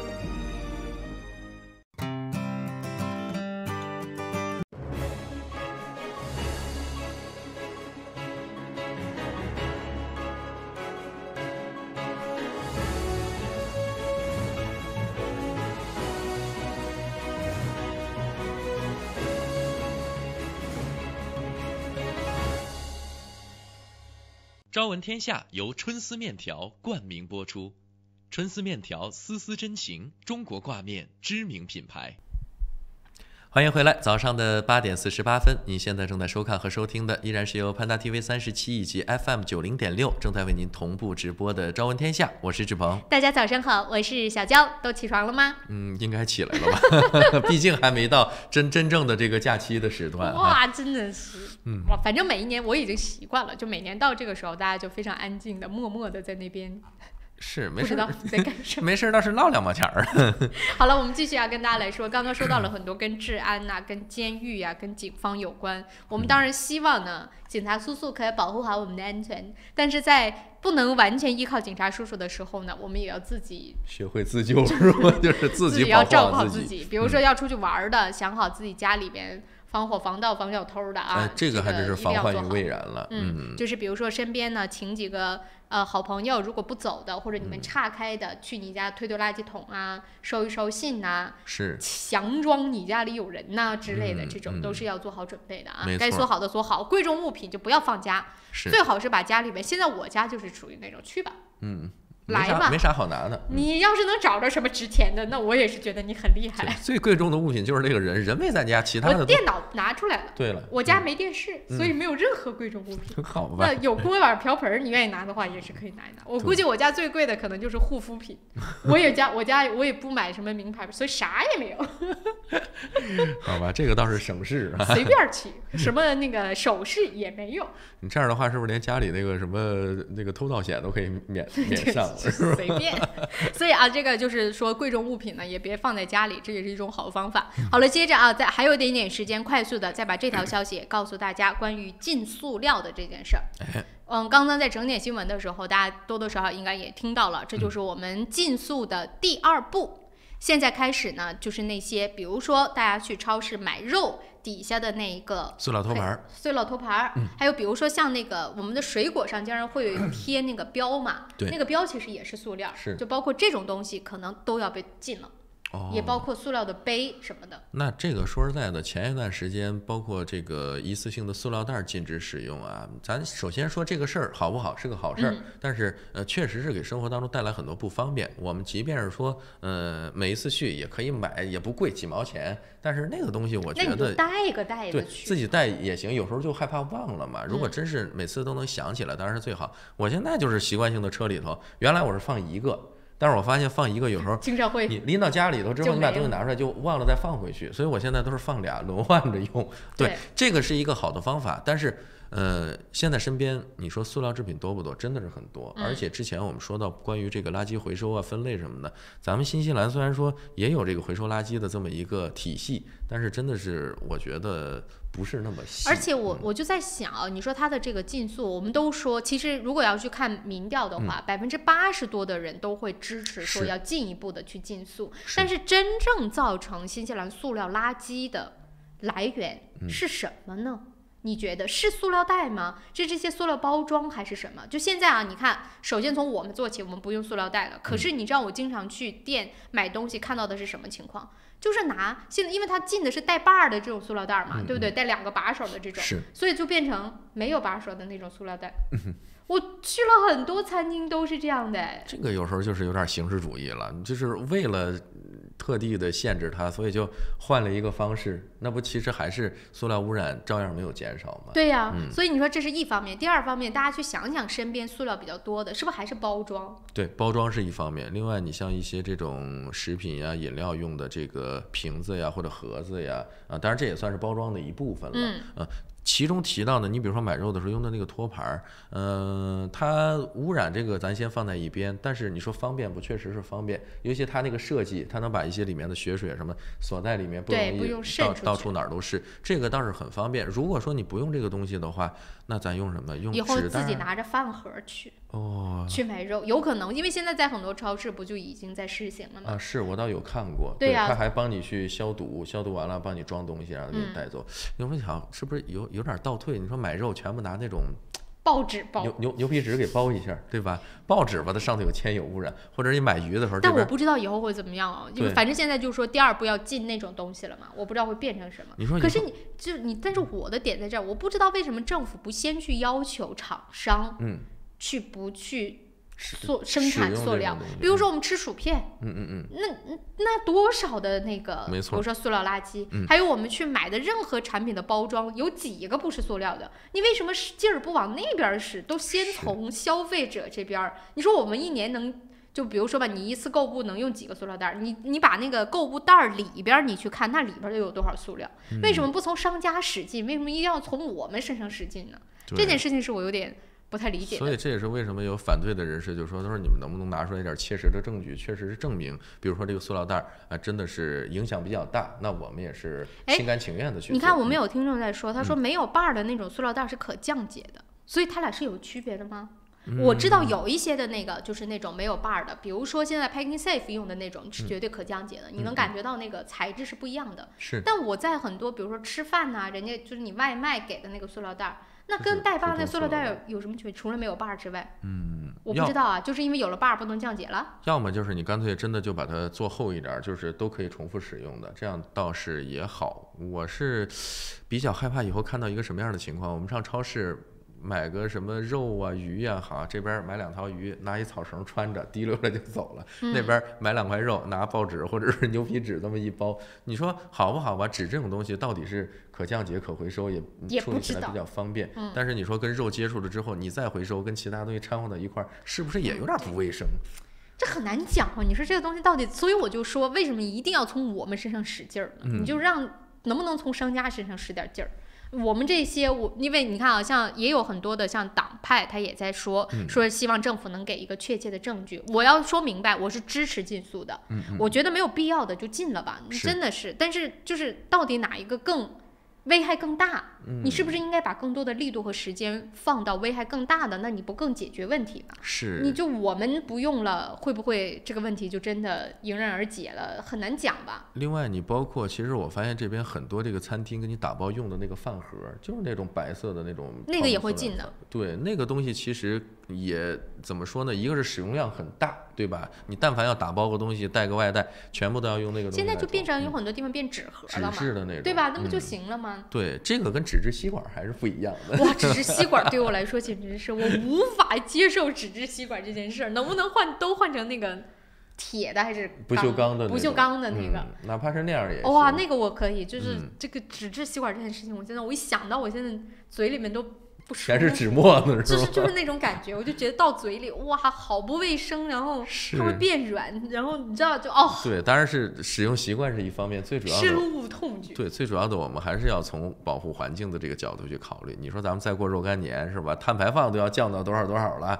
那你在这个塑料的污染方面，真的希望政府还有第3步吧，看第3步是不是可以冲着商家去。是。对不对？好了，时间关系啊，因为到了8点57分了，我们得稍作休息一下。一段广告和整点新闻回来之后呢，我们会进入到杨议员时间。今天当然也会跟杨议员就上周发生的一些大事来共同探讨。是的，稍事休息一下，一会儿我们接着聊。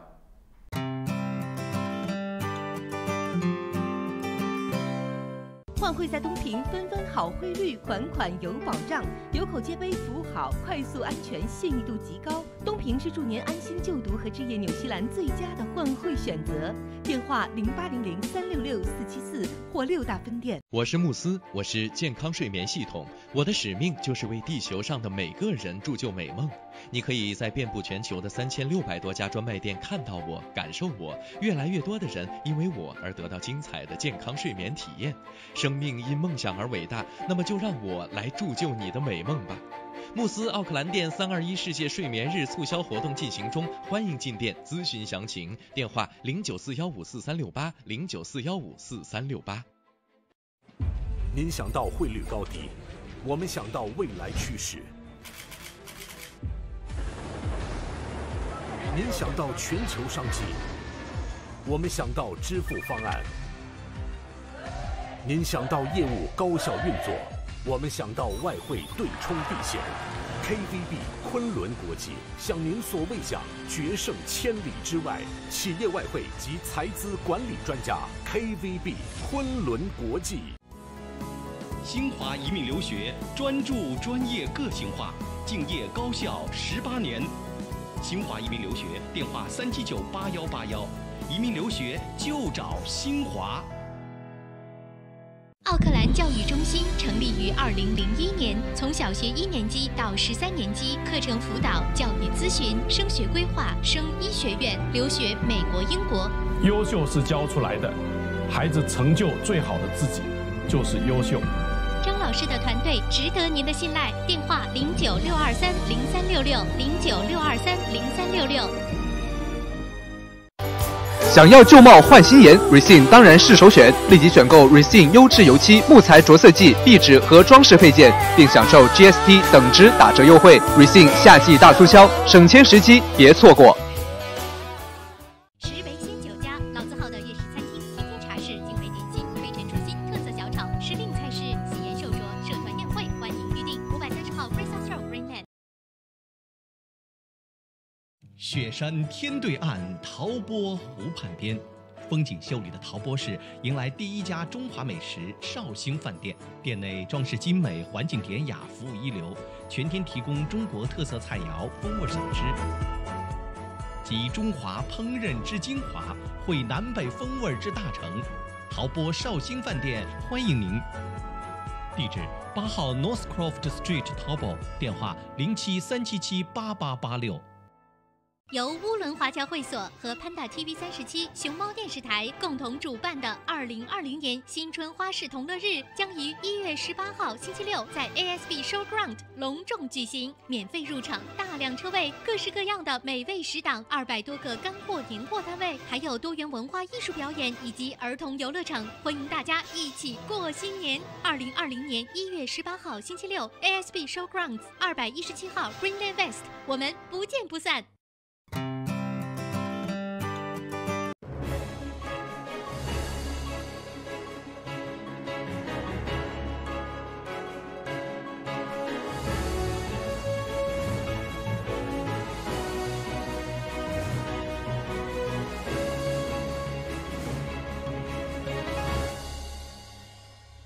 朝闻天下由春丝面条冠名播出。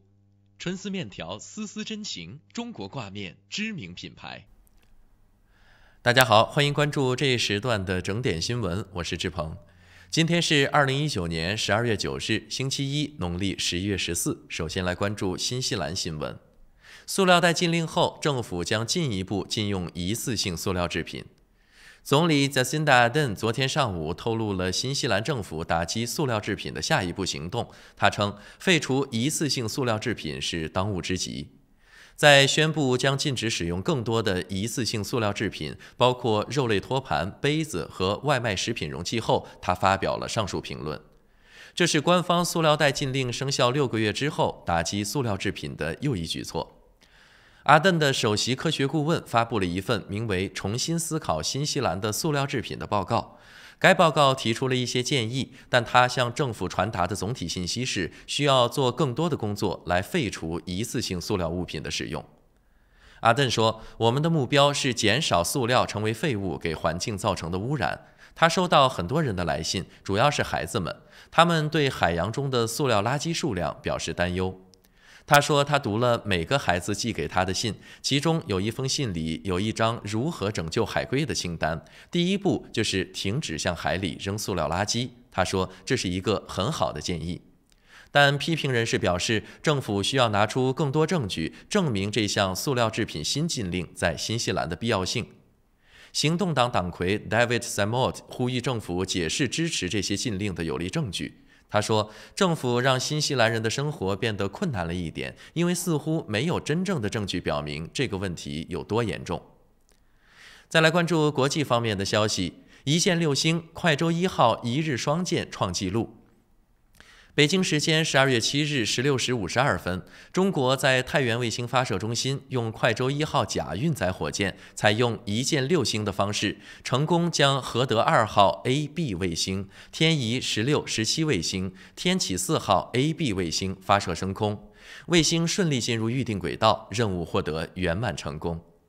据介绍，快舟1号甲运载火箭是中国航天科工集团有限公司、航天三江集团所属航天科工火箭技术有限公司研制的一款小型固体运载火箭，采用国际通用接口，主要为低轨小卫星提供发射服务，具有入轨精度高、准备周期短、发射成本低等特点。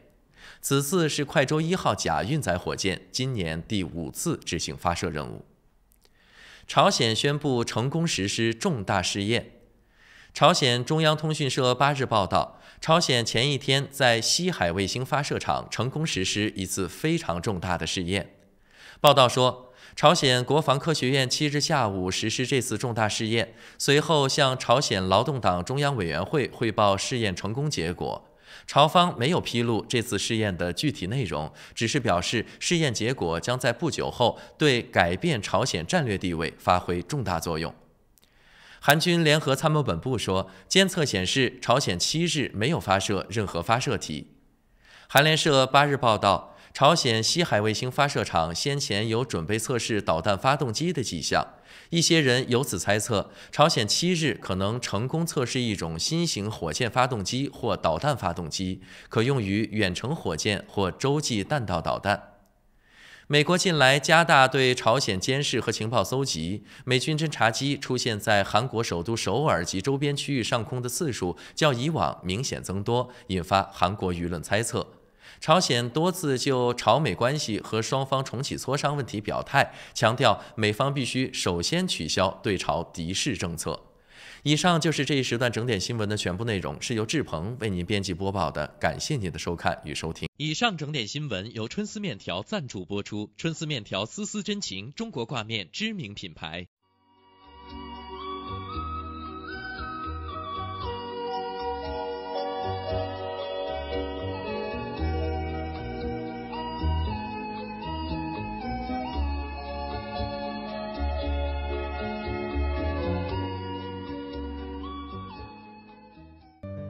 天气预报由玉山 KCH 独家冠名播出。玉山出新品了，最新推出的 USHI 乳酸菌饮料，完全不含脂肪，还能易促进肠道健康，喝起来酸酸甜甜，让您一整天都有好心情。还有 USHI 水蜜桃味冰红茶和 USHI 芦荟饮品，大颗的芦荟果粒好好嚼，让您根本停不下来。这个夏天，快来尝尝我们全新的 USHI 家族吧！玉山之 Food， 你我之福。公司地址43A Lady Ruby Drive East Market， 联系电话0927235519，0927235516。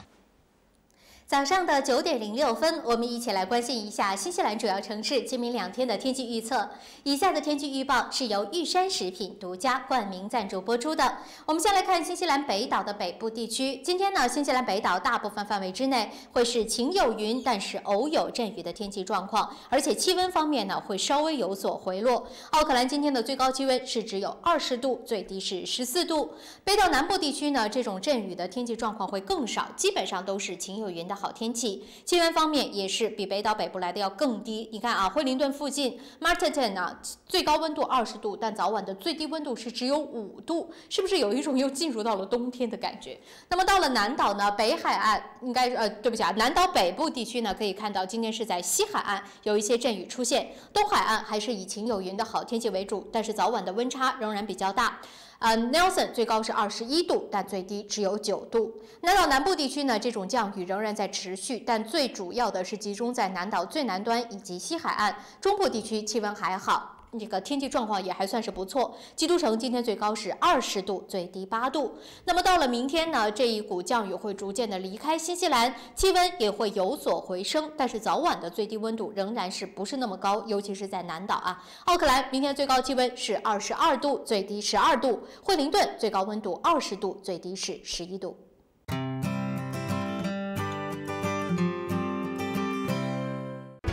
双子留学移民政府持牌，学生签证、工作签证、移民申请、父母团聚，各类疑难签证，双子一站式解决。联系电话09377881，3778801。申请父母退休移民找百伦，申请投资移民找百伦，申请技术移民找百伦。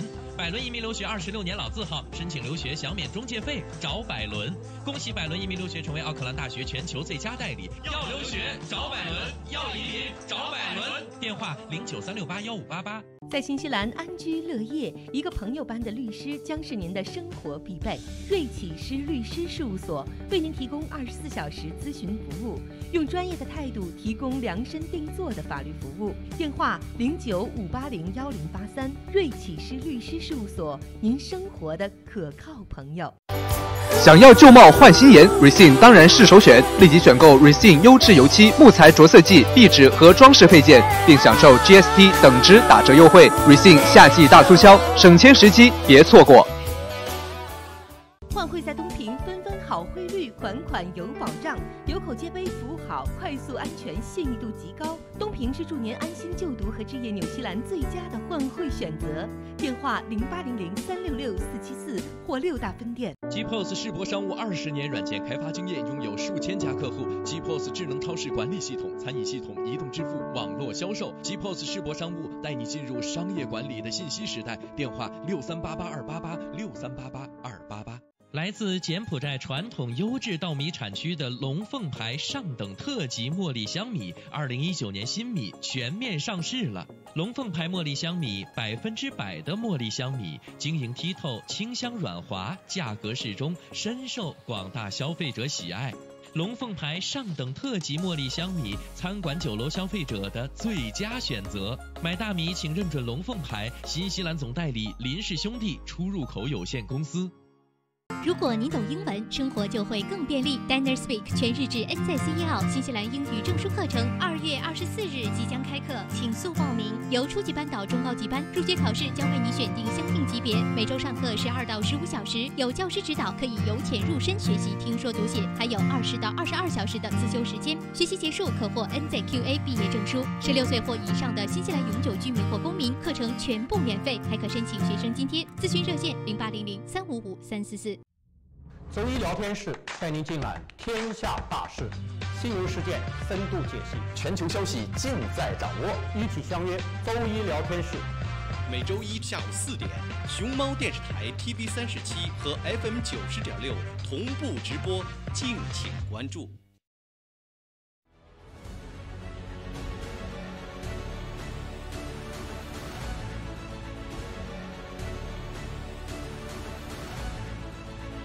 我是杨健，与您一同关注新西兰时政热点。杨议员时间每周一上午9点和晚上7点，熊猫电视台 TV37和 FM 90.6同步直播，敬请关注。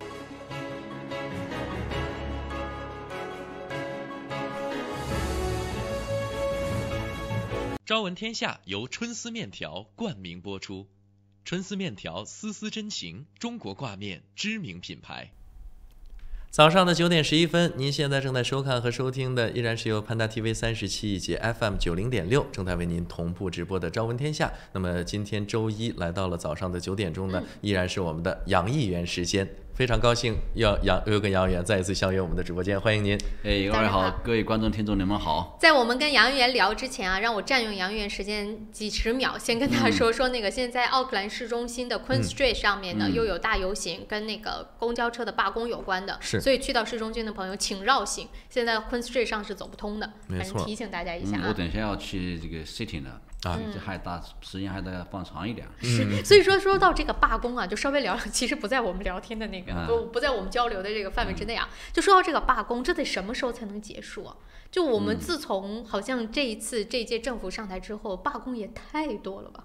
是，这个政府呢，就是我以前讲过的，政府呢的确是在之前有很多承诺，当然兑现不了。然后呢，你知道工党政府是工会支持的，对。那么工会觉得呢，我们支持到你没给我适当的这个回报，我们就有这个权利。当然，也是因为政府是工党支持，工会支持政府，所以他们呢，当然党纪更大了，就更有权来做这些事情。就现在基本上每一个行业都要罢一轮，可能才结束。现在就开始之前的什么医生、护士闹完了，教师也完事儿了，现在就开始bus 的这些公司了。然后的确是这个整个成本呢上涨得很快，过去2年多的时间。生活成本上涨得很快，所以的确是让人感觉到这个生活太艰难，所以也是原因之一。再加上其他行业既然其他行业罢工了有回报了，那么我这个行业也应该跟进。而且现在都在讲究说什么一定要生活薪资，但生活薪资我们还在就总结啊，就反正我们成天报新闻嘛，凡是涨了生活工资的，过不了多长时间有裁员，所以这个的确是我昨天去理发，昨天你看我刚理发，昨天理的发。他隔壁2家，一个中餐厅，一个西餐餐厅，印度餐厅，2个都关门了。最近关门了，生意做不了，已经好多年了，突然间关门了。所以这都是大家口袋里钱少了之后，就不再出来吃饭了。对，然后就算了，这件事情要说没完了。我们还说回到今天的这个主要的话题啊。第一件事儿，我们要跟杨议员聊一聊关于大麻的这个合法化的法案。现在呢，就是细节当中出来了，这个尤其从国家党的角度看，这个法案让你们满意吗？他是这样的哈，他这个呢是这个，首先呢，他是通过了一个关于公投的一个法案。对的，是的。知道哈？为什么呢？他修改这个？为什么呢？因为政治公投啊，需要议会同意，这是历史上从来如此。议会同意这个事情要公投，大家都同意，大家都支持。那么呢，这个事就被列为这个公投意向，然后进入这个我们在大选年的时候就放上去。但是呢，这个政府呢要修改这个，为什么修改这个呢？因为就是他知道可能在议会里面过不了这个法案，他同意不了公投这个法案，怎么办呢？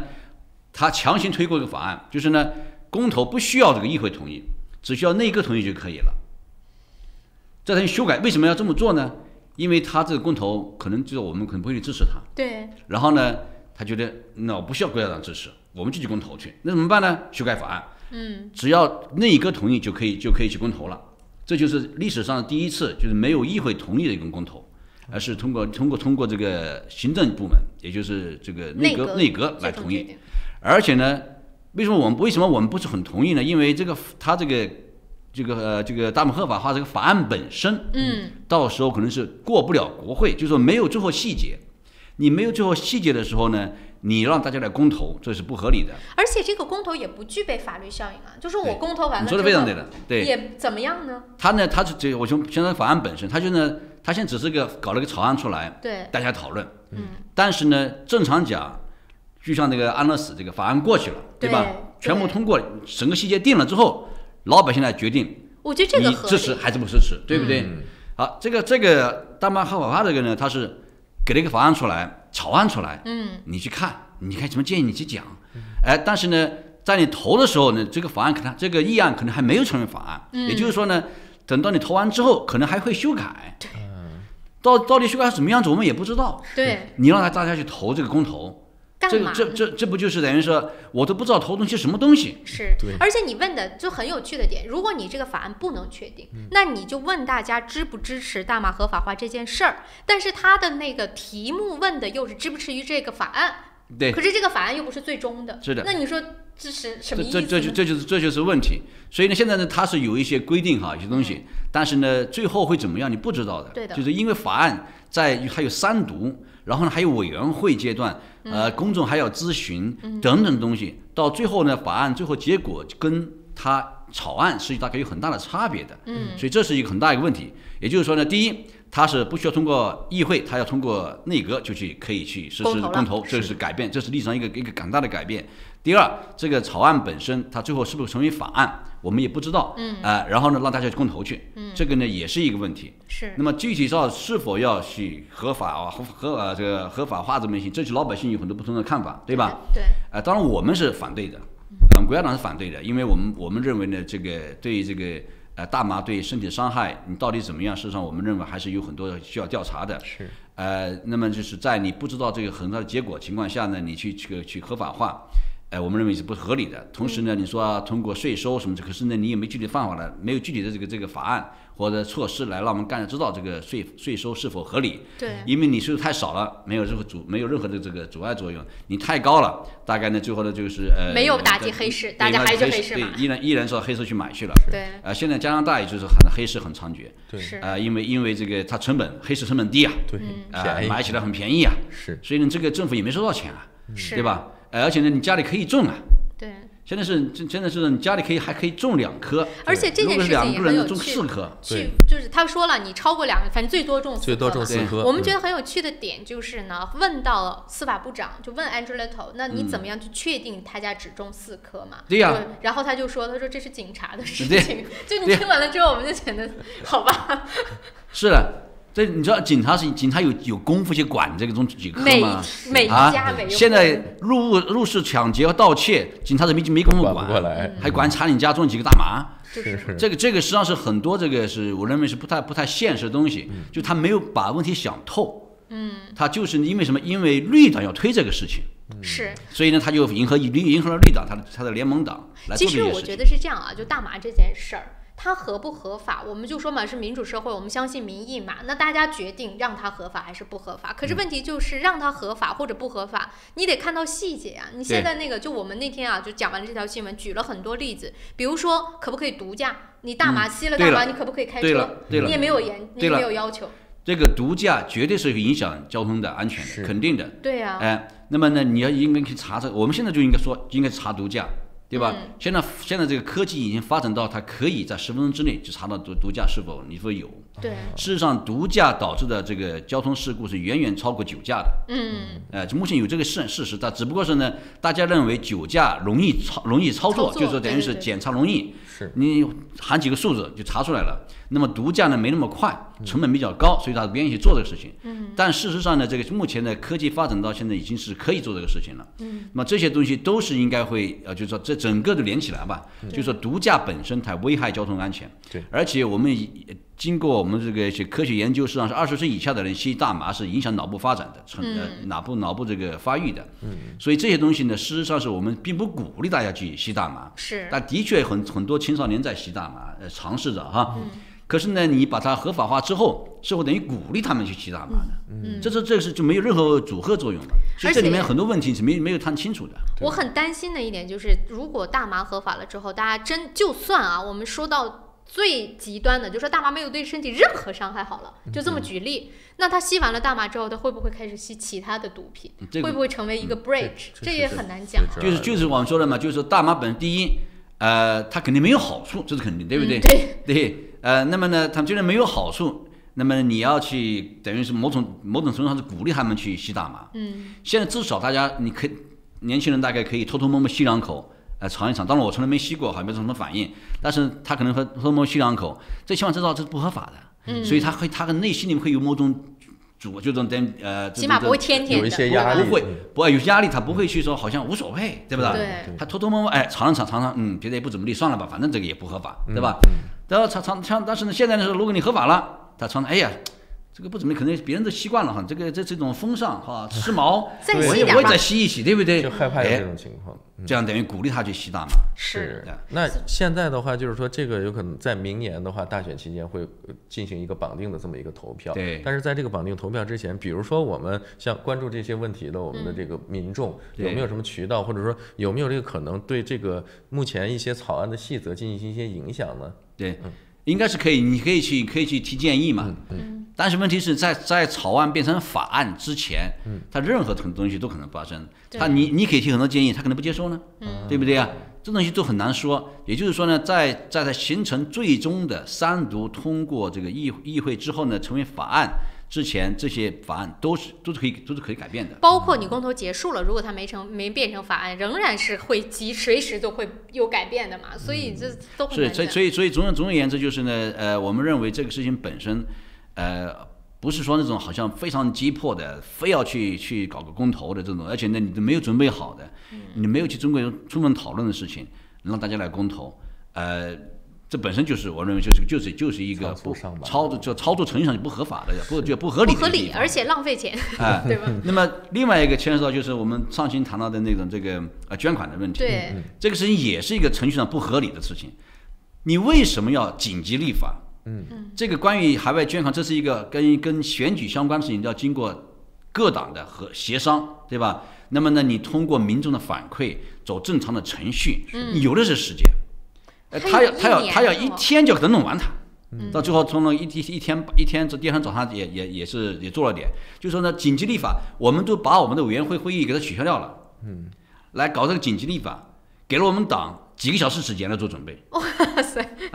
就这样，他是星期2，我们开党团会议，突然间宣布说，紧急立法，我们还在开会呢，然后下午就讨论。这有点诚心吧？下午讨论，然后呢说过一块通过，就是说一次通过，不搞什么这委员会这个什么程序啊，什么这都不需要了。这件事情到底有多急？这为什么这么急呢？我不知道。这么急呢？为什么？我告诉你，就是因为星期一晚上的民调，工党的民调特别差，掉了40%以下。然后呢，怕媒体啊、老百姓谈这个事情，马上就转移注意力。我们搞这个，然后媒体就去关注这个海外投款捐款啊，是，他就等于是转移注意力，来通过这个法案引起某种这个老百姓的媒体的兴趣。然后呢，不再谈这个民调的问题了，因为它你还太差了。别说，那天这个大麻合法化的细节和这个海外是同一天宣布的，都是当时是，他就通过一系列东西，一系列小动作，然后呢，让老百姓和媒体不要去关注这个民调，因为他民调掉到40%以下了，这个是他的很大的一个打击，对他们来说。对。国家党和行动党可以联合执政了。他们觉得这个太惨了，这个是年底了，这个在转移注意力啊，马上就公布这个，而且就是跟我讲的。我们都不知道啊，然后呢？不知道也是有点夸张了。而且说下午就开始讨论，明天早上通过。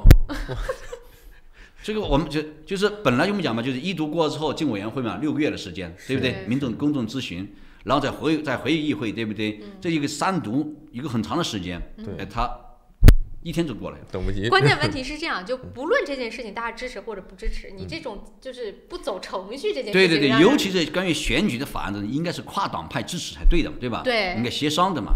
他没有去做这个必要的程序。然后呢，这法案本身呢，其实是无关痛痒的。对呀，就把海外人士捐款从1500降到50，这有什么它的实质性区别呢？其实我知道，我干了这么多年，我从没收过任何一个外国人的这个捐款，全是这个新西兰居民或新西兰公民的捐款。而且我们总理后来接受采访，他自己都说，如果要真的想，那通过新西兰这边很多。我跟你说，这个在2017年总共的捐款是1140万，海外捐款26000，基本上寥寥无几，就没有什么。又有什么呀？对吧？但是他要做这个动作，他做的动作。然后表示说，我们要防止海外这个影响。但是它起到效果了，媒体都在报。媒体在报，对，因为我们也支持这个，我们也有希望不要受到海外这个捐款的影响，我们也支持。但问题是这个动作本身，它时间点以及操作方式，让我们感到他觉得真是不可思议。目的不单纯，动机不纯，就这个意思。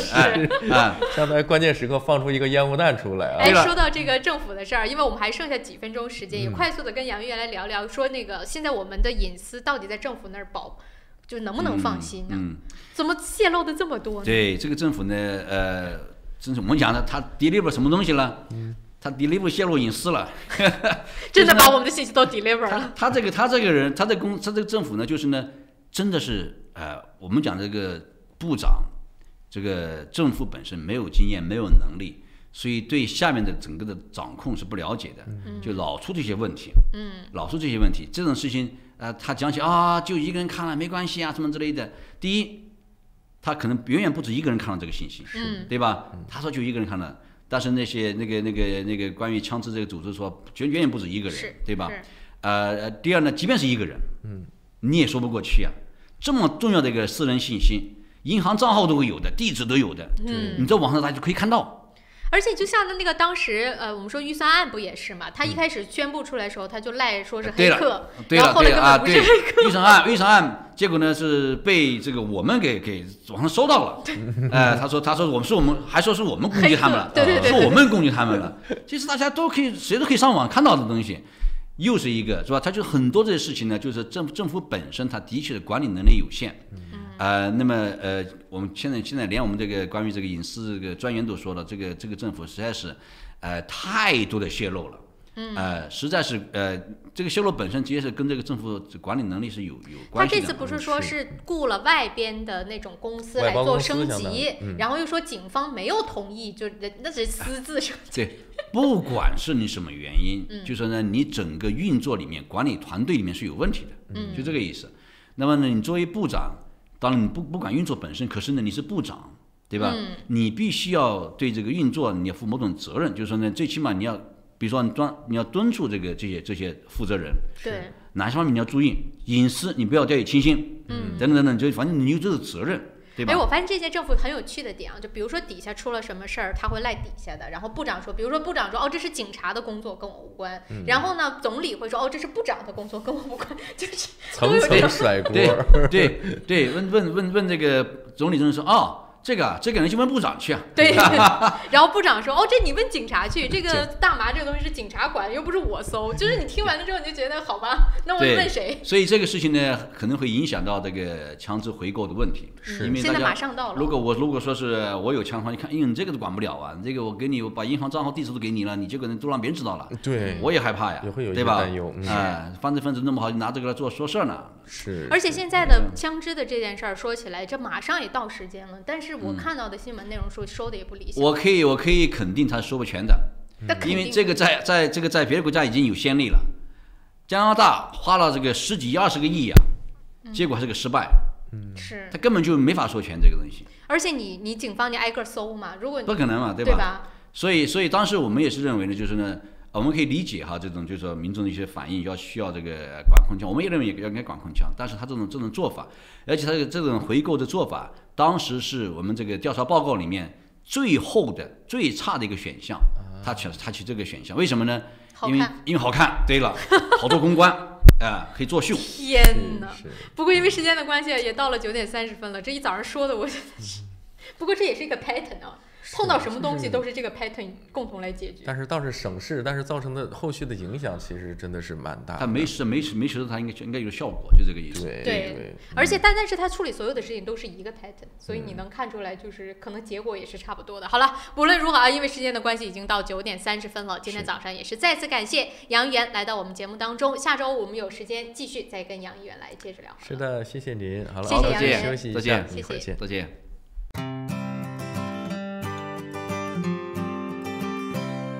我是慕斯，我是健康睡眠系统，我的使命就是为地球上的每个人铸就美梦。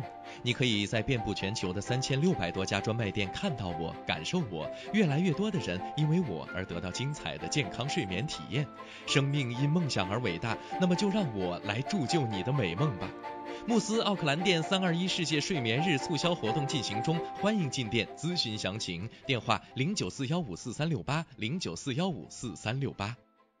玉山出新品了，最新推出的 USHI 乳酸菌饮料，完全不含脂肪，还能易促进肠道健康，喝起来酸酸甜甜，让您一整天都有好心情。还有 USHI 水蜜桃味冰红茶和 USHI 芦荟饮品，大颗的芦荟果粒好好嚼，让您根本停不下来。这个夏天，快来尝尝我们全新的 USHI 家族吧！玉山之父，你我之福。公司地址43A Lady Ruby Drive East Tamaki， 联系电话0927235519，0927235516。大成电器为顾客提供物超所值的家用电器，专业品质、亲切服务，让顾客买得放心，用得安心，生活更舒心。欢迎莅临我们奥克兰东区展厅，092173888，2173888。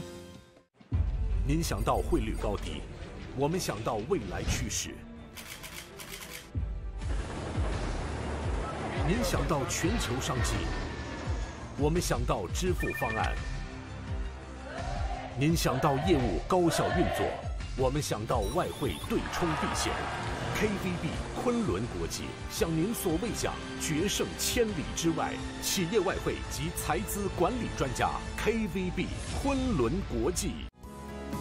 新华移民留学专注专业个性化，敬业高效18年。新华移民留学电话3798181，移民留学就找新华。周一聊天室带您尽览天下大事，新闻事件深度解析，全球消息尽在掌握。一起相约周一聊天室。每周一下午4点，熊猫电视台 TV37和 FM90.6同步直播，敬请关注。是故乡吗？还是远方？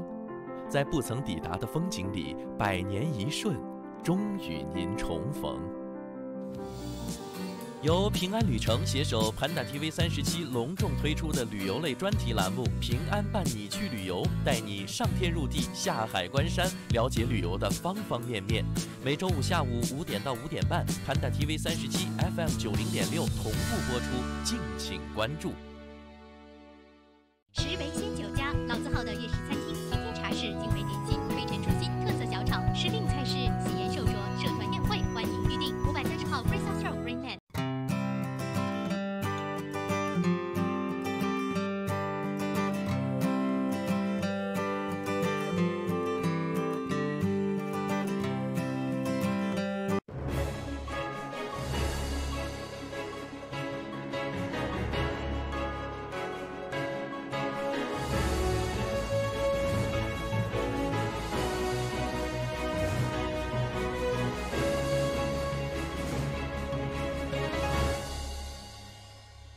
朝闻天下由春丝面条冠名播出，春丝面条丝丝真情，中国挂面知名品牌。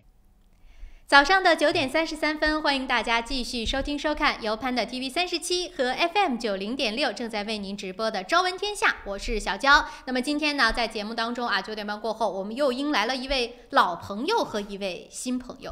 老朋友 William， 你自己介绍自己吧，好不好？好吧。那个我叫 William， 那今天很荣幸啊，也是能够再次跟小娇一起合作参加这个节目。那实际上，其实我今天是代表我自己了，就没有代表各种的。你身份太多，所以我让你自己介绍嘛。对。你今天的是什么身份？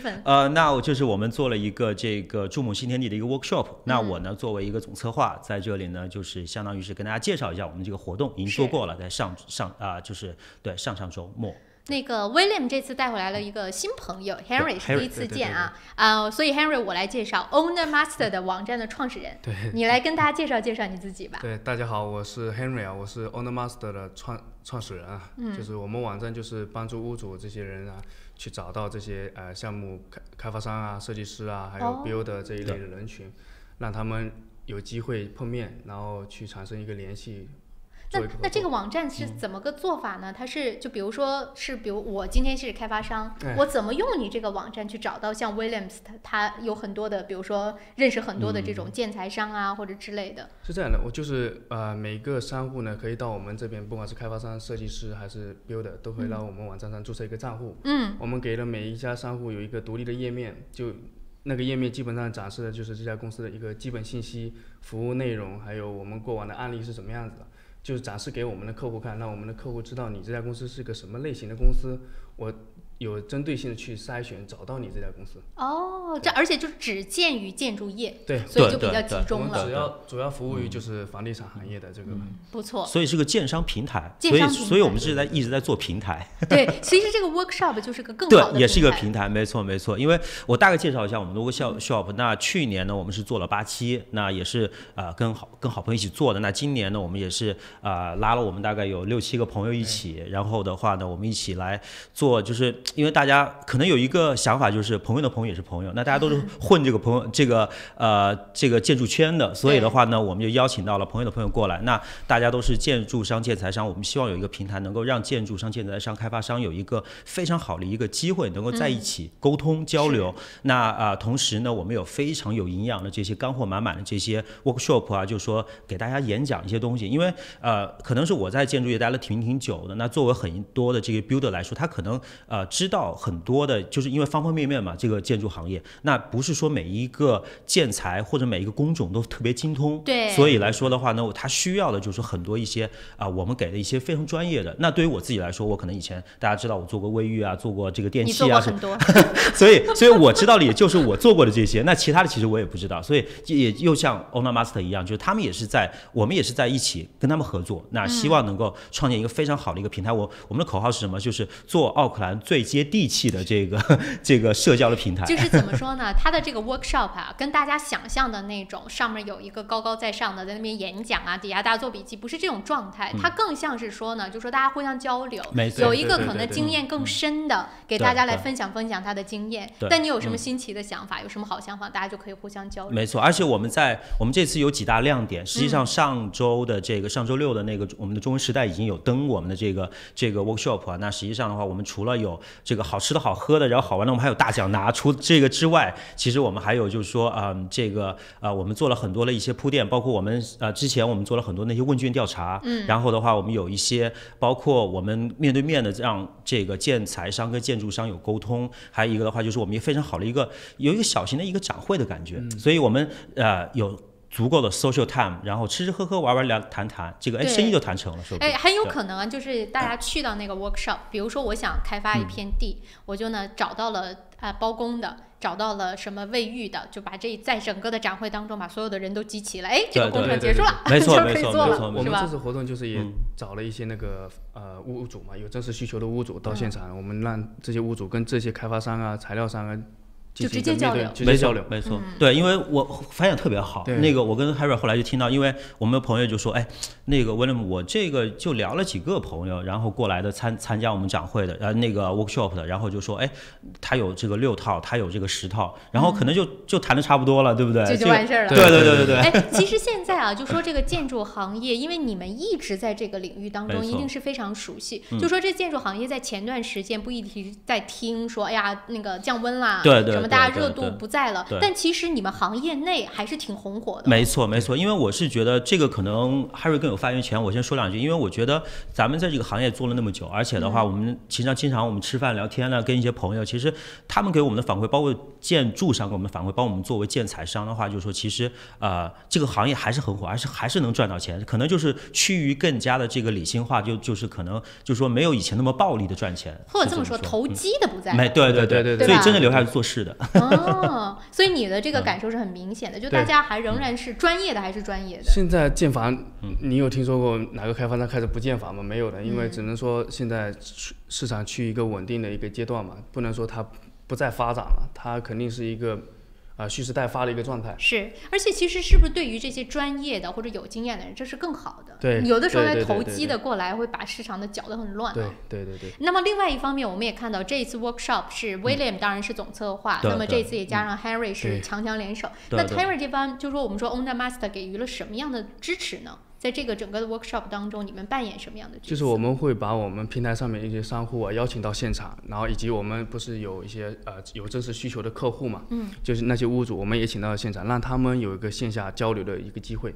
因为我们的平台呢，就是一个线上的一个联系的一个平台嘛，就是屋主找到这些施工方在上面找到这些项目施工人。然后呢，我们就是把这些人同时邀请到线下跟 workshop 进行一个合作，让他们面对面的一个交流的方式去达成共。其实对你们来说也是好事，你们平常只是比如说局限于线上，对，现在呢有了这个 workshop 之后，大家就见面了，对吧？没错，而且网友见面，对，而且主要是网友见面，而且他其实是我们一个非常好的一个合作伙伴啊。其实包括其他还有像这个我们的好朋友长春铝进门窗啊，包括这次还引入了就是一些新的能源、新的这个技术，包括像这个汉能源也是咱们这个 TV37的合作伙伴，然后包括那个 Triangle 的这个太阳能，就是它都是做这些新的这些开发的一些东西，因为它是给这些建筑商是有附加值的，如果你使用它的这些产品，包括还有这个 QEM 的这个土石方，所以他们都是我们很好的这些合作伙伴做。对，其实说到这儿啊，就是我们现在看到新西兰这边呢，当然圈子不大啊，但是无论如何，建筑的这个圈子其实是不是还是挺蓬勃发展的？因为前段时间我听说，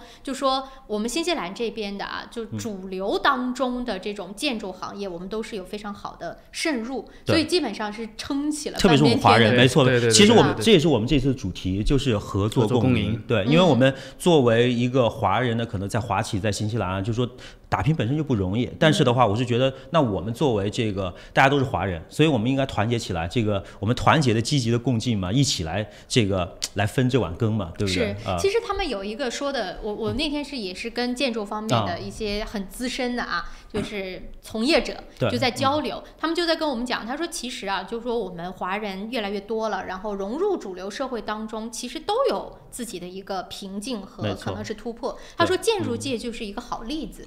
他说很多的行业也许还没有做到那么融入，但是建筑这个就是他们觉得做得非常好。方方面面每个工种都有握。那能不能给我们分享，就以你们的经验来说，是什么原因让就是我们说华人的这些企业能够在建筑行业这么跟主流相融合的这么好呢？因为我们都知道，其实就是全民开发这个阶段啊，大大小小的人都能成为一个开发商嘛。对，建房都是每一家每户都在关心的一个问题嘛，所以也就是为什么很多华人一来到新西兰都扎根到房地产这个行业里面来。还是有需要，对，一个是需求，但另外一个我觉得就是说，可能本身可能大家就是说用洋人也能用，或者是用印度的也能用，但是的话，我是觉得大家都说同一种语言，都有同一种 culture， 我觉得这个可能更重要一些，也是，对对，因为我觉得那我同样用了，那而且的话，我信任你，信任我，因为其实在这么大家也看到最近几年，其实很多的那些大型的洋人的那开发商都纷纷倒闭，大家看得到，所以其实来说成本太高，对对对，所以对他们来说的话，可能我们华人更有竞争力，而且我们也真的很勤劳。我们也真的是很努力的在去做每件事情。对，一个我觉得刚才 William 说2点很重要，一个就是 culture 上面你懂。比如说你住房嘛，舒适度或者你的那个设计的理念是不是我认为好的，其实这还是有差距的。所以这个方面一是很重要，还有一个就是说到成本。其实像这种 workshop 是不是也可以帮助大家去减低一些，比如说你去查询的成本，或者说你可能找不到更合适的人，你就会花出去更多的钱。没错没错，因为其实我们也是想明年我们会做更多的 workshop， 大大小小的都有，不见得一定要像这次接近100人这么大的，但是其实我们也是想说，我们怎么样挖空心思能够帮建材商跟建筑商能够沟通一个桥梁，那同时呢，如何能够帮建筑商能够把它的这个附加值增加到房子里面，能够卖一个好价钱，能够就是说物有所值，而不是就是一个夸大的一个，对吧？没错，这个其实是很重要。我听着我自己都觉得很感兴趣，因为刚才我们一直在说的是开发商、建筑商。可能他们有交集啊，还有这个建材商之间他们的一个 workshop。其实接下来，因为我们还有1节的时间，但是这节啊已经到9点45，差不多我们得稍作休息。回来其实我们可以就说普通的消费者，或者是说呢，我有一个想要去稍微做点投资的这种人，我可能没有任何建筑背景，那么我们这批人可不可以通过这样的平台来获得什么样的资讯，或者是说备不住我也可以传一个团队之类的来做一个投资，对不对？所以啊，一会儿呢，我们回来也会跟大家继续聊到，而且还有啊，接下来我们还会跟大家说，可能还会有节目要跟大家来见面，对不对？对，没错没错，电台上的啊。那么一会儿回来的之后啊，我们再继续跟大家说今天的这个话题，我相信很多朋友也是非常关心的。稍作休息，我们马上回来。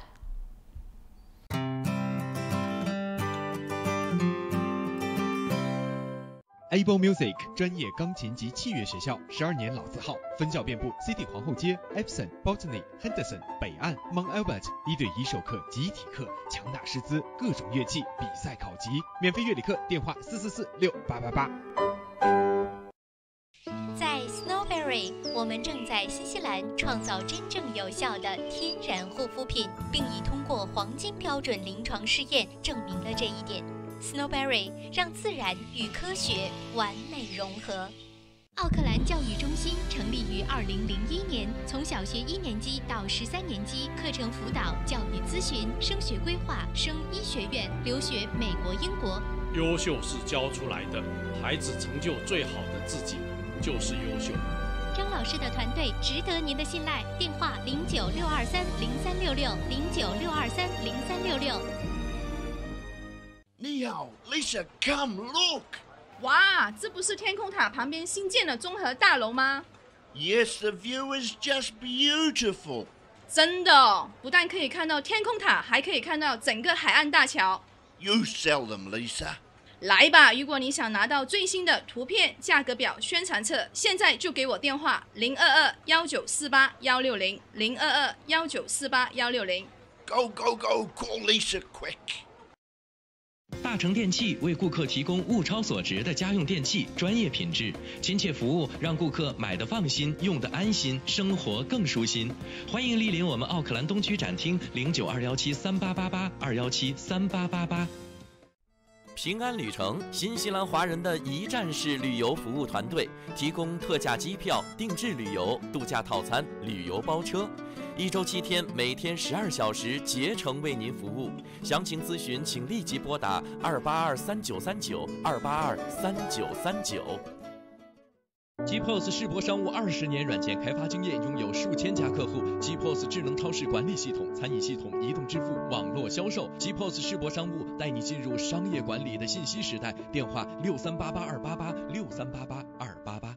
这里是新西兰，传说中的长白云之乡，神秘的中土世界，更是当仁不让的人间天堂。这里妥妥成为了旅游达人的打卡圣地，因为天生丽质那是不用说了，后天的努力保护更是不能少啊！面对严峻的生态考验，我们一起在行动。新西兰环保部联手潘大 TV37，共同打造自然生态探秘节目《绿野新踪之 Doc 自然说》，带您深入森林，探索海洋，寻访珍奇，遇见更精彩的新西兰。还等什么？准备好行囊，和我们一起出发喽！周3早上9点半，熊猫电视台 TV37和 FM 90.6以及网络频道同步播出，敬请关注。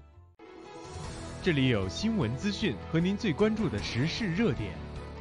这里有家长里短和您身边的人生百态，新闻不止一面，生活所以精彩。朝闻天下，新视野，新。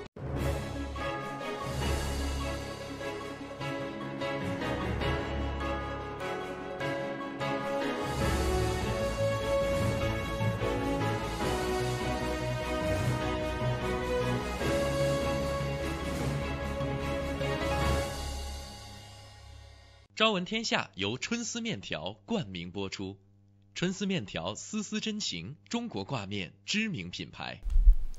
欢迎回来。那在朝闻天下的最后一段呢，我们继续和 William 和 Henry 接着聊啊。我相信呢，我们大部分的听众和观众当中，还别说啊，我们听众里面有很多一部分是做建筑行业的，因为他们比如说去开去工地的路上啊什么的，都会听我们的节目啊。当然啊，我相信还是有绝大部分不是从事这个行业，但是他们会知道，在新西兰这边呢，做投资的一个好方法就是房子。无论你是买房子出租，还是说你自己建房，房子永远在涨，是吧？对吧？就是它总是保值的嘛。对。那么就对于这一部分的，我们说观众和听众也好，或者是客户也好，那像这种 workshop 或者像你们的平台，又有哪一些地方可以帮助到他们呢？你像我们 OwnerMaster 的平台呢，就是帮助这些屋主找到这些人的同时呢，我们还能够帮助屋主去追踪一个项目进程，就是告诉你今天在做什么，明天这个项目要做什么，之后是怎么样一个项目的进程的发展啊，有工地图片是怎么样的啊，政府检查结果是怎么样反馈的，然后以及我们这个还有一个新的一个功能，就是说你在建的房子的过程中，我们就把这个房子当成一个房源 list 一样放到市场，告诉这个市场现在有这么一套房子正在建到60-70%了，未来是要卖的，我告诉你这个房子是哪家公司建的，然后这家公司的评价是怎么样的，以及这个房子做出来的质量、工地图片你都能够查看得到。哇塞，这真的是不能做一点亏心事儿，全部会被曝光啊！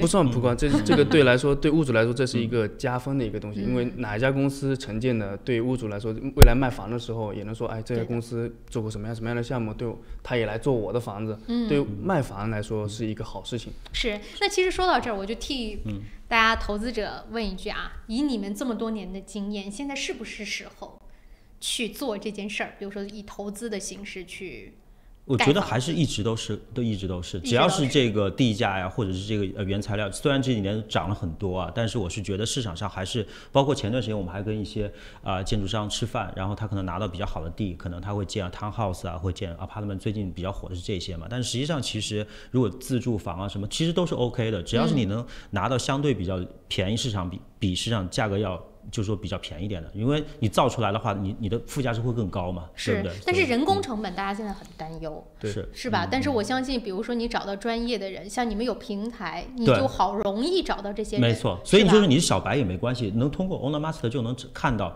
一些可能比较专业的东西。对，你能先筛选这些公司之后呢，一家一家去比价，我们就给了你开放的地方，让你去找到这些人，去询价，去了解他们到底报价是什么样的。有些建的过程中，很多东西给你一个报价，但是里面很多的明细都没有写得很清楚。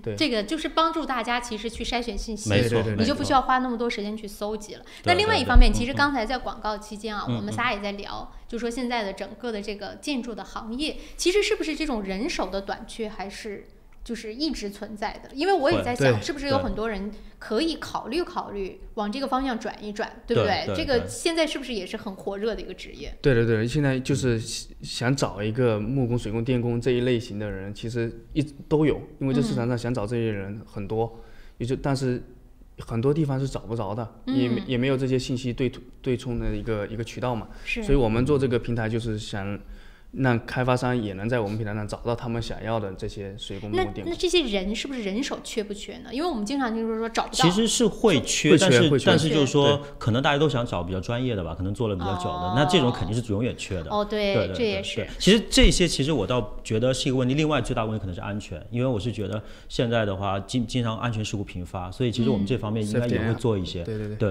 其实说到这儿，我觉得这个 workshop 有一点非常重要，就是我不希望再报那个新闻是是说什么某一个华人的建筑工队什么就是什么队伍又出事，然后或者是说把环境弄得很乱，又不符合新西兰这边的法律法规。因为这一次我们就这个 QEM 的这个土石方就给我们讲了很好的一个案例，他之前有一个 case 他被罚了18万，那对于他来说的话，他应该真的是要做好每一次的 safety 啊，对，所以这个是非常 health safety 非常重要的。是不是其实也有很多的可能以前在中国就是比如说在大公司他的经验很充足，可是不见得他知道新西兰本地的一些法律法规，所以可能就是不故意的吧，然后呢触犯了某一些的事情，最终呢就罚进去了。没错，其实我觉得罚其实不是一个重点，重点是真的是需要安全生产第一，因为可能出一件事，真的这个公司可能就做不下去了。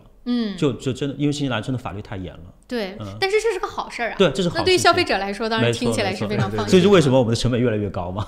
对。那么就说到这个 workshop， 现在听起来哈，就是谁都可以去 workshop 呢，去了解到你想要了解的信息，而且他们的最大的亮点就是接地气。大家不要怕自己因为小白进去之后呢被人排挤，不会的，不会，绝对大家非常欢迎每个人，非常欢迎每个人。对，明年我们会有更多的。你让威廉给我们来介绍介绍，你明年有哪一些打算吗？对，因为明年呢，就是我们这次做的是比较大的，大概差不多100人。那可能明年我们会针对一些大的、小的不同的话题、不同的建材商还是建造商啊，就是说可能甚至于说开发商，我们一起进来，我们一起来做这些有营养的东西。那可能有的小的时候，我们就是可能20-30个人，或者说是因为我们最近也在找一些固定的场地，我们能够就是说可能把这个来我们这儿吧，可以没问题，这个培训班也好，什么也好的。对，所以而且可能我们昨天还在考虑说，因为现在其实很多的建筑商，他们真的很需要一个渠道，或者教他们怎么样去做 marketing， 特别 digital marketing， 所以可能我们也会相对应的给一些指导或支持，因为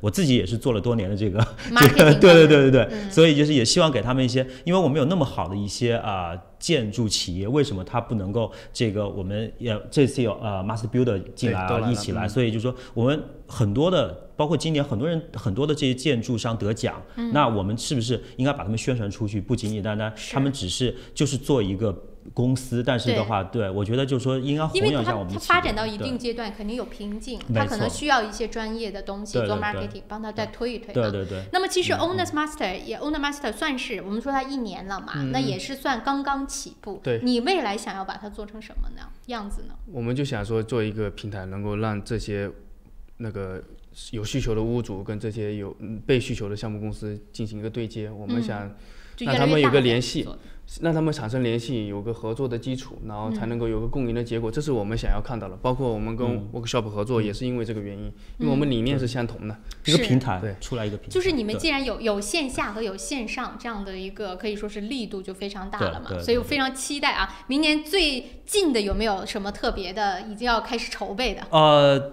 明年的话，应该是明年应该是可能3月份、2、3月份就会有开始。对，那可能对，大家才回来。对，才回来，我们就要抓住大家，对吧？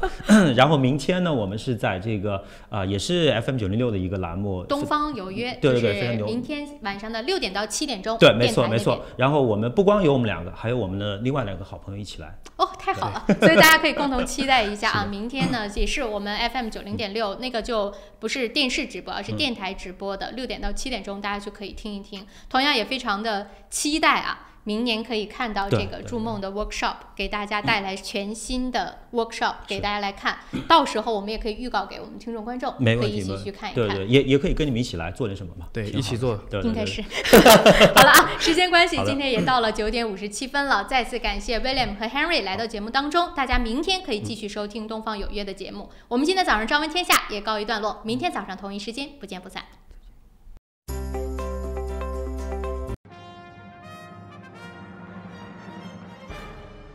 新中传媒，新西兰唯一涵盖广播、电视、报纸、杂志及新媒体的中文全媒体传播集团，以专业态度缔造传媒行业影响力，以全